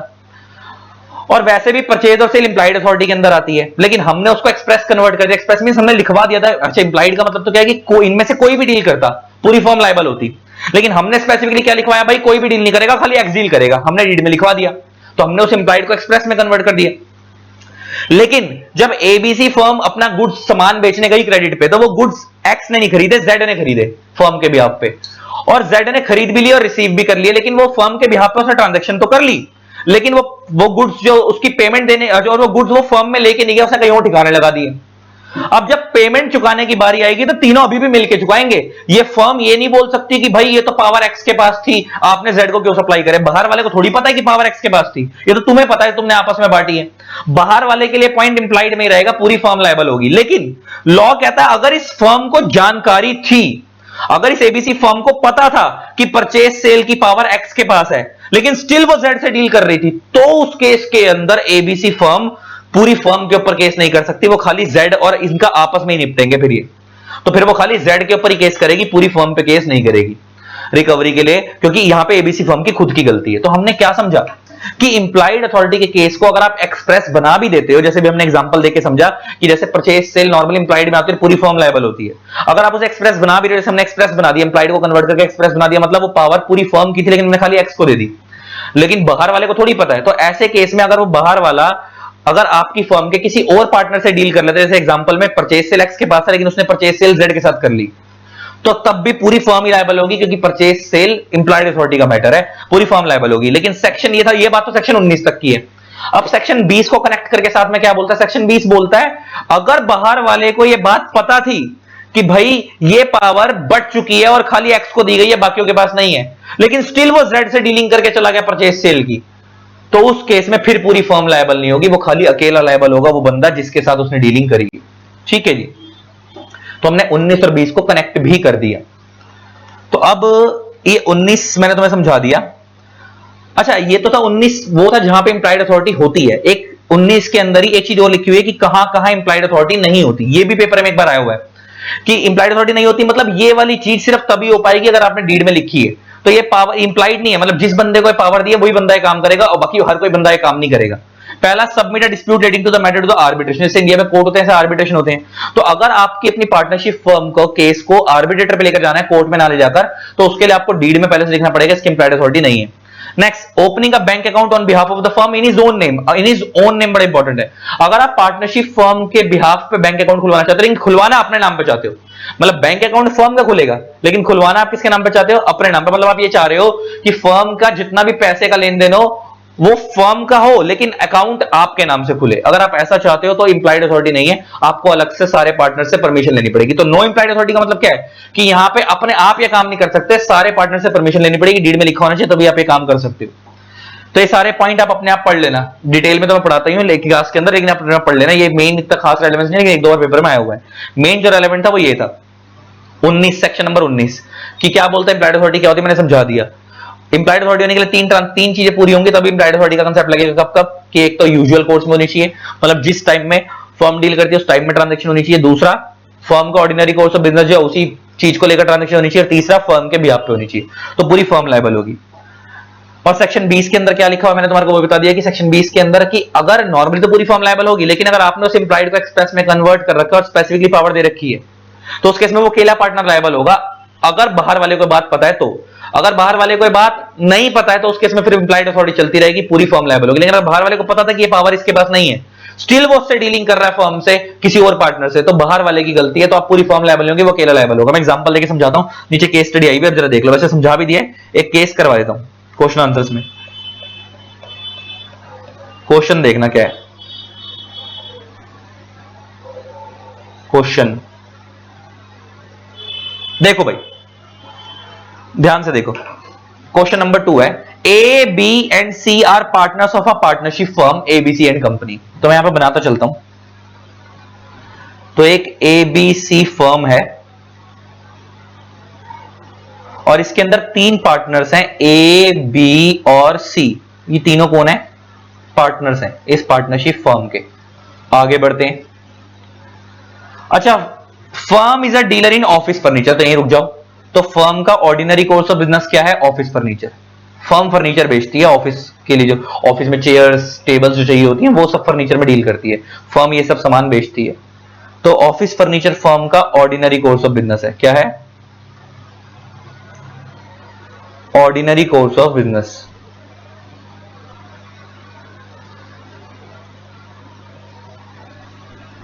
इसका मतलब अगर आपको पूरी फर्म को लायबल ठहराना है तो आपकी फर्म ऑफिस फर्नीचर में डील कर रही होनी चाहिए। मतलब आप में कि इन्होंने से जो ट्रांजैक्शन की गई है इन लोगों ने वो ऑफिस फर्नीचर को लेकर की हो। आगे बढ़ो। A was in charge of purchase and sale, B was in charge of maintenance of accounts and C was in charge of handling all legal matters। अच्छा, इसका मतलब क्या हो गया? A को सारे परचेज सेल के मैटर देखने को दिए हुए हैं कि फर्म के ब्याह पे जो भी परचेज सेल करनी है वो A करेगा। B को सारे अकाउंट्स मेंटेन करने की पावर दी हुई है एंड C को लीगल मैटर्स देखने की पावर दी हुई है, फर्म के भी जितने भी लीगल मैटर्स है। तो अगर आप देखो तो जो परचेज सेल वाला पहला पॉइंट है ये वैसे इंप्लाइड अथॉरिटी में आता है, लेकिन इन लोगों ने इसे एक्सप्रेस में कन्वर्ट कर दिया। मतलब अगर ये नहीं भी लिखते डीड के अंदर ये परचेज सेल, तो सारे कोई भी बंदा परचेज सेल कर लेता फर्म के ब्याह पे और पूरी फर्म लायबल होती, लेकिन इन्होंने उस इंप्लाइड को किसमें कन्वर्ट कर दिया? एक्सप्रेस में। मतलब स्पेसिफिकली लिख दिया कि परचेज सेल ए ही करेगा। अच्छा, आपने डीड में तो लिखवा दिया लेकिन बाहर वालों को तो बात पता नहीं है। अब आगे बढ़ो। लेटर ऑन क्या हुआ? Recently, through an agreement among them, it was decided that A will be in charge of the maintenance of accounts and B will be in charge of purchase sale. Later on क्या हुआ कि इन्होंने एक agreement करा, उसमें power change कर दी। Power change क्या कर दी? वाइसा वर्सा कर दी, रिवर्स कर दी। रिवर्स कर दी। रिवर्स का मतलब क्या है कि परचेज सेल बी देखेगा, इसको उल्टा कर देते हैं, कलर चेंज कर देते हैं कि परचेज सेल बी देखेगा और मेंटेनेंस ऑफ अकाउंट्स ए देखेगा। मतलब इन दोनों की पावर बदल दी, बाकी सी आज भी लीगल मैटर देख रहा है। अच्छा, अब आगे बढ़ो। Being ignorant about such agreement, ignorant means किसी बाहर वाले को ये बात नहीं पता है कि आपस में कोई छेड़छाड़ी हुई है। M a supplier supplied some furniture to A who ultimately sold them to a third party. यहीं रुक जाओ। एक एम नाम का सप्लायर है, एक मिस्टर एम नाम का सप्लायर है, उसने जो ऑफिस फर्नीचर है वो ए को सप्लाई कर दिया। ऑफिस फर्नीचर किसको सप्लाई कर दिया? ए को।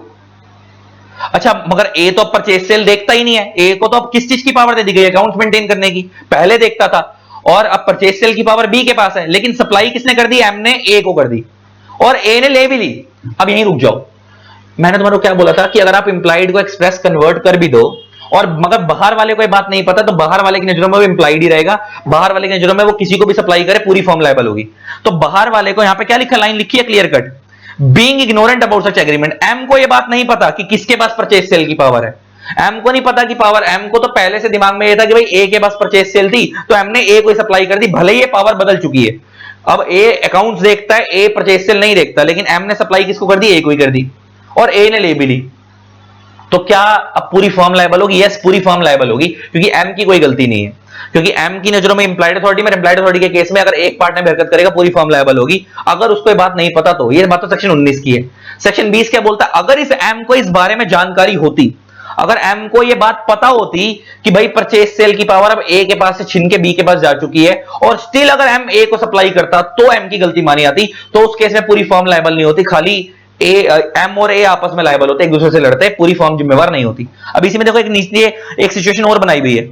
पहले तो एक पे यहां पे बोल रहा है, referring to the provision of partnership advise whether M can recover money from the firm. पहले तो ये पूछ रहा है कि एम पूरी फर्म से पैसा रिकवर कर सकता है? आंसर इज यस, पूरी फर्म से रिकवर कर सकता है। क्यों कर सकता है? क्योंकि एम की नजरों में ये इंप्लाइड अथॉरिटी के अंदर आ रहा है, और एम को इस बारे में नहीं पता कि आपस में कोई पावर चेंज हुई है। एम किसी को भी सप्लाई करे, पूरी फर्म से रिकवर कर सकता है। पहला पॉइंट तो क्लियर है। दूसरा, what would be your advice in case M was having knowledge about such agreement? आपका आंसर तब क्या होगा अगर एम को पहले से पता होता कि ये पावर ए के पास नहीं है, अब ये पावर बी के पास जा चुकी है, और वो स्टिल ए को सप्लाई कर रहा है, तो तुम्हारा आंसर क्या होता अगर एम को ये बात पहले से पता होती? फिर उस केस में फिर आपको पता है, अगर उसको ये बात पहले से पता होती, फिर सेक्शन 20 लग जाएगा, और उस केस में पूरी फर्म लायबल नहीं होगी, खाली एम और ए आपस में निपटेंगे, और ए ही जिम्मेवार होगा, पूरी फर्म जिम्मेवार नहीं होगी। अब जरा पढ़ना, पहले सेक्शन 20 क्या होता है समझा रहा है, सीधा यहां पे सीधा छोड़ दो इसको, सीधा नीचे आओ। नाउ सेक्शन 19 और 20 को कनेक्ट कर रहा है, वो तुम अपने पढ़ लेना, प्रोविजन में तुम्हारे को समझा दिए। Now referring to the case given in the question, M supplied office furniture. अच्छा, उसने सप्लाई भी क्या करा? ऑफिस फर्नीचर, और फर्म का डीलिंग भी किसमें? Office furniture. Ordinary course of business भी क्या? Office furniture. तो एम ने ऑफिस फर्नीचर ए को सप्लाई करा, who ultimately sold him to third party, और ए ने उस आगे किसी थर्ड पार्टी को बेच दिया। M was also ignorant about the agreement entered into by the partners about the change in their role, और M को इस बारे में पता भी नहीं था कि किसकी कौन सी पावर है, सब आपस में बदल चुकी है, उसे नहीं पता था, उसने तो A को सप्लाई कर दिया। तो M is also not aware that he is dealing with a partner in the firm, therefore M on the basis of knowledge of implied authority of A can recover money from the firm। आ गई ना बात? क्योंकि उसको तो ये पता ही नहीं था कि आपस में पावर बदल चुकी है, तो पूरी फर्म में, पूरी फर्म से रिकवर करेगा, भले उसने A के पास पावर थी या नहीं थी गुड्स देने की, क्योंकि वो फर्म का पार्टनर था, और परचेज सेल ऑर्डिनरी कोर्स में डील करती है, तो वो इंप्लाइड अथॉरिटी में डील करती है, तो पूरी फर्म से लायबल हो, पूरी फर्म से रिकवर कर सकता है। लेकिन दूसरा ट्विस्ट क्या था?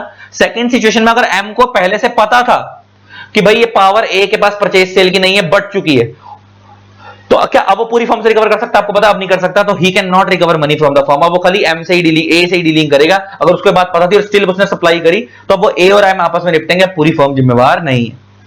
तो आपका सेक्शन 19 और 20 खत्म हो गया। एक केस स्टडी किस तरीके की है वो भी समझा दी। डिटेल वाली क्लास में तो मैं इंप्लाइड अथॉरिटी के ऊपर ही, जो बच्चे हमसे पढ़ते हैं वो जानते हैं, पूरी एक क्लास ले लेता हूं, लेकिन अब मेरे पास इतना टाइम नहीं है कि इंप्लाइड अथॉरिटी पूरी क्लास लूं मैराथन के अंदर, तो 20-25 मिनट में बेस बनवाकर एक क्वेश्चन भी करवा दिया, लेकिन डिटेल क्लास के अंदर हम इस पर बहुत टाइम लगाते हैं। तो सेक्शन 19-20 खत्म हो गया। 21-22-23 किसी काम के नहीं है। रजिस्ट्रेशन ऑफ फर्म, अब 2-3 टॉपिक रह गए छोटे छोटे, 15-20 मिनट में चैप्टर खत्म कर दूंगा मैं, रिवीजन।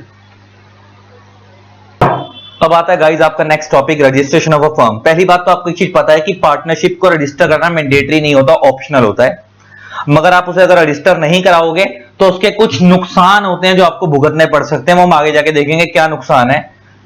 तो इसलिए एडवाइजेबल होता है कि आप पार्टनरशिप फर्म को रजिस्टर करवा लो, लेकिन रजिस्टर करना मैंडेटरी नहीं है। तो जरा पढ़ना, the partnership act does not provide for the compulsory registration of firms.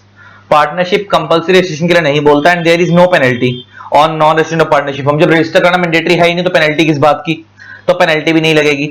However, non-registered firms suffer from certain disabilities, therefore it is advisable to get the firm registered। अगर आप पार्टनरशिप फर्म को register नहीं कराओगे तो उसका कुछ नुकसान होते हैं, वो नुकसान क्यों होते हैं हम आगे जाके पढ़ेंगे, तो इसलिए बेटर है कि आप उसे क्या करवा लो, रजिस्टर करवा लो।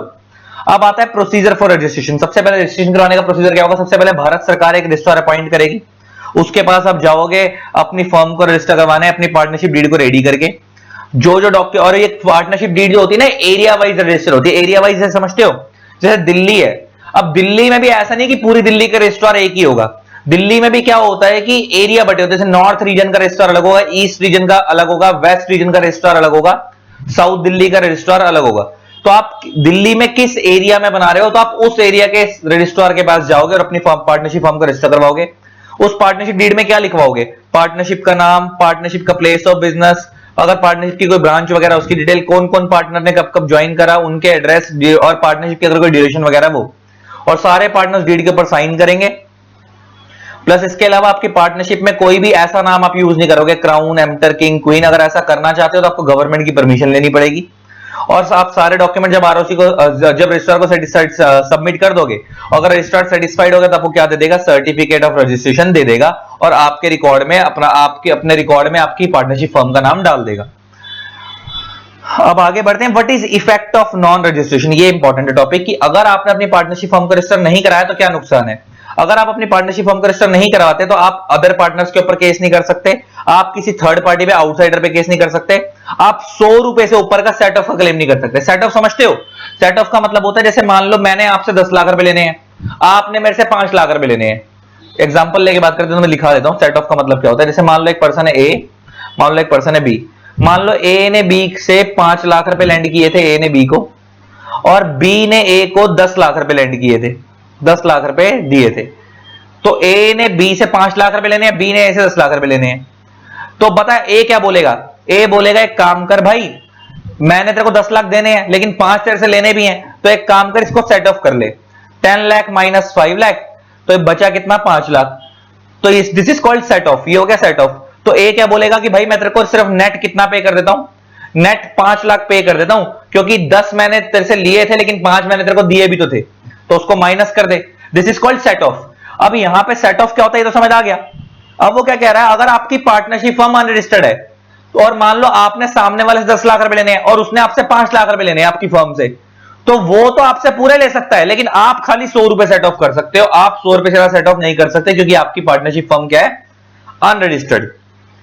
And third party can sue the firm, मतलब थर्ड पार्टी आपके ऊपर केस कर सकता है, मतलब आप बाहर वाले पे केस नहीं कर सकते लेकिन आप पे बाहर वाला केस कर सकता है। तो 4 क्या क्या नुकसान है अगर आपकी पार्टनरशिप फर्म अनरजिस्टर्ड है। आप बाहर वाले पे केस नहीं कर सकते, आप अदर पार्टनर्स पे भी केस नहीं कर सकते, आप किसी बाहर वाले पे भी केस नहीं कर सकते, आप 100 रुपए से ऊपर का सेट ऑफ का क्लेम नहीं कर सकते, लेकिन बाहर वाला आप पे केस कर सकता है। ये खत्म होने के बाद अब ये एडमिशन, रिटायरमेंट, ये तुम अपने आप पढ़ना, मेन चीजें करवा रहा हूं तुम्हारे को। अब आता है सर डिसोल्यूशन ऑफ पार्टनरशिप और डिसोल्यूशन ऑफ फर्म में डिफरेंस। ये तुम्हारे को ऑलरेडी पता है, ये भी मेरे को वैसे कराने की जरूरत थी नहीं, लेकिन तुम्हारे को पता है। जैसे मान लो एक XYZ फर्म है, अगर मान लो इस फर्म के अंदर XYZ 3 पार्टनर्स हैं, अगर मान लो इसमें से Z की डेथ हो गई तो अभी भी X और Y तो बचे हैं ना, तो ये डिसोल्यूशन ऑफ पार्टनरशिप है। आपकी पार्टनरशिप खत्म हुई है लेकिन फर्म खत्म नहीं हुई। फर्म खत्म कब मानी जाएगी, जब बिजनेस बंद हो जाएगा। लेकिन डिसोल्यूशन ऑफ पार्टनरशिप तो है लेकिन डिसोल्यूशन ऑफ फर्म नहीं है, फर्म अभी भी चलती रहेगी। अब कौन दोनों चलाएंगे, अभी दोनों मिलकर चलाएंगे, X और Y। तो डिसोल्यूशन ऑफ पार्टनरशिप है लेकिन डिसोल्यूशन ऑफ फर्म नहीं है। लेकिन अगर मान लो XYZ के अंदर से 2 बंदे मर जाते हैं, 2 की डेथ होती है, तो एक ही बचेगा खाली Z, तो ये डिसोल्यूशन ऑफ सिर्फ Z अलाइव बचा है, तो अभी एक ही बचा है, और पार्टनरशिप कम से कम 2 लोगों की होती है, तो ये डिसोल्यूशन ऑफ पार्टनरशिप भी है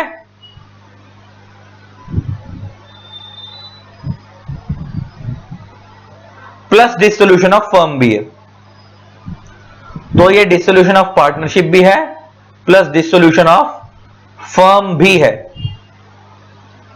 तो ले दे के इसका मतलब ये है कि भाई आपकी अगर पार्टनरशिप फर्म है और आप पार्टनरशिप फर्म को डिसॉल्व करवा रहे हो, पूरे तरीके से बिजनेस ही कंप्लीट शटडाउन हो रहा है किसी भी रीजन की वजह से, तो वो डिसोल्यूशन ऑफ फर्म है। लेकिन अगर एक आध पार्टनर मरा है लेकिन बाकी जिंदा और बिजनेस चल रहा है, तो वो खाली डिसोल्यूशन ऑफ पार्टनरशिप है, डिसोल्यूशन ऑफ फर्म नहीं है। ठीक है जी, ये बात समझ आ गई। ये dissolution of partnership, dissolution of firm में डिफरेंस है। अब आता है modes of dissolution of firm, बड़ा इंपॉर्टेंट है ये कि आपकी पार्टनरशिप फर्म कैसे बंद होगी। तो आपकी पार्टनरशिप फर्म बंद होने के 2 तरीके हैं, modes of dissolution of firm, कि आपकी पार्टनरशिप फर्म कब कब बंद होगी। तो उसके 2 तरीके हैं, एक है with the order of court और एक है without the order of court. एक है without the order of court, कि मतलब आप अपनी पार्टनरशिप फर्म को बंद कराओगे, आपको कोर्ट की परमिशन लेने की जरूरत नहीं है। Without the order of court, और एक है with the order of court. मतलब इस केस के अंदर आपको अगर अपनी पार्टनरशिप फर्म को बंद कराना है तो कोर्ट की परमिशन लेनी पड़ेगी, लेकिन इस वाले केस के अंदर अगर आपको अपनी पार्टनरशिप फर्म को बंद कराना है तो आपकी कोर्ट की परमिशन नहीं लेनी, डायरेक्टली बंद हो जाएगी। जैसे पहला पॉइंट है, अब हम पहले पढ़ रहे हैं without the order of court वाले केस में। पहला है बाय एग्रीमेंट। बाय एग्रीमेंट का मतलब है पार्टनर्स ने आपस में ही डिसाइड कर लिया कि यार अब हम इस धंधे को नहीं चलाएंगे, सारे पार्टनर्स ने कंसेंट दे दी और आपस में डिसाइड कर लिया कि हम इस पार्टनरशिप फर्म को बंद करना चाहते हैं। तो फिर इस केस में आपको कोर्ट जाने की जरूरत नहीं है, आपने डायरेक्टली एग्रीमेंट करा और बंद कर दी, तो ये without the order of court हो गया। नेक्स्ट आता है कंपल्सरी डिसोल्यूशन वाला केस। कंपल्सरी डिसोल्यूशन का मतलब है कि मान लो सारे के सारे पार्टनर्स इंसॉल्वेंट हो गए, तब सारे के सारे पार्टनर इंसॉल्वेंट हो गए तो आपको कोर्ट से परमिशन लेने की जरूरत थोड़ी है। जब सारे पार्टनर्स इंसॉल्वेंट हो गए तो ऑटोमेटिक बिजनेस बंद हो जाएगा, क्योंकि अगर वो इंसॉल्वेंट हो गए तो वो incapable to enter into contract हो गए एज पर कॉन्ट्रैक्ट एक्ट, और पार्टनरशिप हमेशा कॉन्ट्रैक्ट करके बनती है। या फिर मान लो सारे नहीं हुए, मान लो चार थे, चार में से तीन इंसॉल्वेंट हो गए, मान लो ए बी सी डी, या तो सारे इंसॉल्वेंट हो गए तो भी आपकी पार्टनरशिप फर्म बंद हो जाएगी, या मान लो चार में से तीन हो गए, एक ही बचा है सॉल्वेंट। अगर अभी एक सॉल्वेंट बचा भी है तो क्या उखाड़ लेगा, पार्टनरशिप कम से कम दो में होते तो भी आपकी पार्टनरशिप फर्म ऑटोमेटिक बंद हो जाएगी। या कोई ऐसी चीज हो जाए जिसकी वजह से आपका बिजनेस ही अनलॉफुल हो जाए। जैसे एग्जांपल आप मान लेते हैं आपकी एक फर्म है XYZ फर्म, ये प्लास्टिक बैग्स बेचा करती थी, और मान लो गवर्नमेंट ऑफ इंडिया की नोटिफिकेशन आ गई कि आज से प्लास्टिक बैग्स बैन है, गवर्नमेंट ने प्लास्टिक बैग बैन कर दिए, तो ऑटोमेटिक है कि आप जिस बिजनेस में डील करते थे आपका बिजनेस ही अनलॉफुल हो गया, तो ऑटोमेटिक आपकी फर्म बंद हो जाएगी, आपको कोर्ट की परमिशन लेने की जरूरत नहीं है। नेक्स्ट आता है dissolution by the happening of certain contingencies. Contingencies का मतलब होता है हैपनिंग्स, कि फ्यूचर में ऐसी कोई चीज हो गई जिसकी वजह से आपकी फर्म बंद हो गई। जैसे एग्जांपल लेके बात करते हैं, आपने पार्टनरशिप फिक्स पीरियड के लिए बनाई थी, 5 साल के लिए, 7 साल के लिए, और वो पीरियड ही खत्म हो गया तो ऑटोमेटिक फर्म बंद हो जाएगी। या आपने पार्टनरशिप किसी पर्टिकुलर वेंचर को कैरी ऑन करने के लिए बनाई थी और वो वेंचर ही खत्म हो गया। जैसे एग्जांपल हमने वो पढ़ा था, टाइप्स ऑफ पार्टनरशिप पढ़ा था ना, पार्टनरशिप कई तरीके की होती है, एक होती है पार्टनरशिप फॉर फिक्स पीरियड, और वो पीरियड ही खत्म हो गया, तो अगर आप उसके बाद भी कंटिन्यू करोगे तो वो पार्टनरशिप एट विल हो जाएगी, अदरवाइज तो वो पीरियड खत्म हो गया तो पार्टनरशिप फर्म बंद हो जाती है। ये वो वाला केस है। और ये दूसरा केस है कि अगर आपने कोई पार्टनरशिप किसी पर्टिकुलर वेंचर को करने के लिए बनाई थी और वो वेंचर ही खत्म हो गया, वो बन गया, मान लो आपने रोड बनाने के लिए एक पार्टनरशिप की थी, वो रोड 6-7 साल में बन गई, तो जैसे ही बन गई तो आपकी पार्टनरशिप खत्म हो गई। नेक्स्ट आता है कि सारे पार्टनर्स की डेथ हो गई, या सारों में से एक बचा बाकी सबकी डेथ हो गई, तो भी आपकी पार्टनरशिप हम खत्म हो जाएगी। और नेक्स्ट आता है इंसॉल्वेंसी वाला पॉइंट, ये मैंने आपको बता ही दिया। नेक्स्ट आता है dissolution by notice of partnership at will. ये बात आपको याद होगी, मैंने पहले बताई थी। पार्टनरशिप एट विल का जब हमने टॉपिक पढ़ा था तो हमने ये पढ़ा था कि पार्टनरशिप एट विल के केस के अंदर अगर आपको अपनी पार्टनरशिप को बंद करना है तो आपको सिर्फ अदर पार्टनर्स को नोटिस सर्व करना होता है राइटिंग के अंदर। और मैंने बोला था नोटिस सर्व करना है मतलब परमिशन भी नहीं लेनी, सिर्फ मान लो अगर 5 पार्टनर और मैं अगर अपनी पार्टनरशिप फर्म को बंद करना चाहता हूं तो मैं बाकी सारे पार्टनर्स को नोटिस सर्व करूंगा कि भाई मैं अपनी पार्टनरशिप को बंद कर रहा हूं। जैसे मैं नोटिस सर्व करूंगा उसके बाद पार्टनरशिप फर्म क्या हो जाएगी, बंद हो जाएगी। तो इसके लिए मेरे को अलग से ना तो कोर्ट की परमिशन लेने की जरूरत है, ना बाकी पार्टनर्स की परमिशन लेने की जरूरत है, सिर्फ बाकी सारे पार्टनर्स को नोटिस सर्व करना है कि कल से फर्म बंद है तो बंद हो जाएगी पार्टनरशिप एट विल के केस में। तो ये तो वो केसेस हो गए जहां पे आपकी partnership firm without the order of court बंद हो जाएगी। अब हम पढ़ेंगे कौन कौन से केसेस जहां पे आपकी partnership firm with the order of court बंद होगी, जिसमें पहला आता है अनसाउंड माइंड। अगर मान लो आपकी पार्टनरशिप फर्म में पार्टनर्स जो है वो अनसाउंड माइंड हो गए। अब कोई भी बंदा पागल हो गया, वो आपके कहने पे पागल नहीं होगा, आपको पहले कोर्ट से परमिशन लेनी पड़ेगी कि पहले कोर्ट से डिक्लेयर कराना पड़ेगा अनसाउंड माइंड है, और आप चाहते हो कि बिजनेस बंद हो जाए, और वो जो अनसाउंड माइंड वाला पार्टनर है वो अनसाउंड माइंड हो गया लेकिन वो नहीं चाह रहा बंद हो, वो कह रहा मैं नहीं होने दूंगा, तो आप कोर्ट जाकर पहले उसको डिक्लेयर करवाओ कि भाई ये बंदा अनसाउंड माइंड हो चुका है और मेरे को परमिशन दो कि मैं इस बिजनेस को बंद करना चाहता हूं। नेक्स्ट होता है परमानेंटली इनकैपेबल। मान लो अगर आपके पार्टनरशिप के अंदर कोई ऐसा पार्टनर है जो परमानेंटली इनकैपेबल होगा, उसके हाथ पैर कट गए हैं और आप पार्टनरशिप को बंद करना चाहते हो, और दूसरा पार्टनर कह रहा है नहीं मैं नहीं बंद होने दूंगा, भले मेरे हाथ पैर कट गए लेकिन मैं फिर भी बिजनेस में आऊंगा कैसे भी आऊं, लेकिन आपको लग रहा है आके भी मेरे को सपोर्ट तो कर नहीं पाएगा, अननेसेसरी बर्डन है मेरे लिए, तो आप कोर्ट की परमिशन लेकर पार्टनरशिप को बंद करा सकते हो। नेक्स्ट आता है गिल्टी ऑफ मिसकंडक्ट। मान लो कोई पार्टनर चोरी करता हुआ पकड़ा गया, या एक पार्टनर ने दूसरे पार्टनर की बीवी छेड़ दी, जैसे नीचे लिखा हुआ है adultery by one partner with the wife of another partner, यहां पे लॉ में केस है। तो ऐसे केस के अंदर आपको लगता है इसने मिसकंडक्ट करा है, अब आप उसके साथ रह तो पाओगे नहीं, तो आप ऐसे केस में कोर्ट में परमिशन लेकर उसके ऊपर एक्शन ले सकते हो और अपने बिजनेस को बंद करा सकते हो। नेक्स्ट आता है परसिस्टेंट ब्रीच ऑफ एग्रीमेंट। देखो परसिस्टेंट का मतलब होता है कॉन्टिन्यूअस, एग्रीमेंट का मतलब है यहां पे पार्टनरशिप डीड, मतलब अगर कोई पार्टनर जो भी पार्टनरशिप डीड में लिखा है उसको फॉलो ही नहीं कर रहा, बार बार तोड़ रहा है, तो आप ऐसे केस में पार्टनरशिप फर्म को बंद करा सकते हो। नेक्स्ट आता है transfer of whole interest. Transfer of whole interest का मतलब है जैसे मान लो मैं एक पार्टनर हूं, मैं अपना पूरा का पूरा इंटरेस्ट किसी और को ट्रांसफर करूंगी, कल को मेरी जगह पे तू आ जाइयो, तो ऐसा पॉसिबल थोड़ी है। अगर आप ऐसा करते हो तो आपका रिटायरमेंट और दूसरे पार्टनर का एडमिशन है। और अगर आप कभी भी किसी पार्टनर को अपनी पार्टनरशिप फर्म में एडमिट करना चाहते हो तो आपको बाकी सारे पार्टनर्स की कंसेंट लेनी पड़ेगी। तो आप डायरेक्टली थोड़ी किसी को ऐसा अपना होल इंटरेस्ट ट्रांसफर कर सकते हो। लेकिन मान लो अगर आप अपना इंटरेस्ट ट्रांसफर कर रहे हो और दूसरे पार्टनर आपको रोक रहे हैं, लेकिन आप उसकी बात ही नहीं मान रहे, तो दूसरे पार्टनर कोर्ट में परमिशन लेके आपकी फर्म को बंद करवा सकते हैं, ये कह के कि भाई हमारी बात तो मानता नहीं है, हम फर्म को बंद ही करना चाहते हैं। नेक्स्ट आता है बिजनेस एट लॉस। आपका बिजनेस कंटिन्यूअसली लॉस पे चल रहा है और मान लो दो पार्टनर हो, ए और बी। आप चाहते हो फर्म बंद हो जाए, दूसरा कहता नहीं फर्म बंद नहीं होनी चाहिए। अब आप परेशान हो गए हो और फर्म दोनों की कंसेंट से बंद होगी, तो आप कोर्ट में जाकर परमिशन ले सकते हो कि भाई बिजनेस लॉस में चल रहा है कई सालों से, मैं बिजनेस बंद करना चाहता हूं लेकिन ये बंद नहीं होने दे रहा, तो आप जज से रिक्वेस्ट करके बिजनेस को बंद करवा सकते हो। तो ये आपका कोर्ट की परमिशन से बंद होगा। नेक्स्ट आता है just and equitable. Just and equitable का मतलब होता है अगर जज को इसके अलावा कोई भी रीजनेबल ग्राउंड लगता है, अगर जज को ये जो ऊपर 6 पॉइंट बताए हैं इसके अलावा कोई भी अगर रीजनेबल ग्राउंड लगता है और जज को लगता है कि आपकी पार्टनरशिप फर्म बंद हो जानी चाहिए, तो वो आपकी पार्टनरशिप फर्म बंद करवा सकता है, आपको पार्टनरशिप फर्म बंद कराने के लिए ऑर्डर पास कर सकता है। तो ये पेपर के हिसाब से इंपॉर्टेंट टॉपिक था कि कौन कौन से cases with the order of court में आते हैं, कौन सा without the order of court में आते हैं। बस ये बाकी के टॉपिक आप पढ़ लेना, कोई खास ऐसा नहीं कि इंपॉर्टेंस नहीं रखते, लेकिन जितने मेन थे रिवीजन में मैं सारा तो नहीं करा सकता, मैंने उतने करवा दिए। तो आई होप आपको रिवीजन अच्छी लगी होगी। इसी तरीके से वीडियोस को प्यार देते रहे। Keep loving, keep supporting. Thanks a lot, bye bye, love you all, tata. जिन लोगों ने अब तक चैनल को सब्सक्राइब नहीं करा, सब्सक्राइब कर दो, साथ में बेल आइकन को प्रेस कर देना। आपकी पार्टनरशिप की रिवीजन पूरी खत्म हो गई। Thanks a lot, bye bye.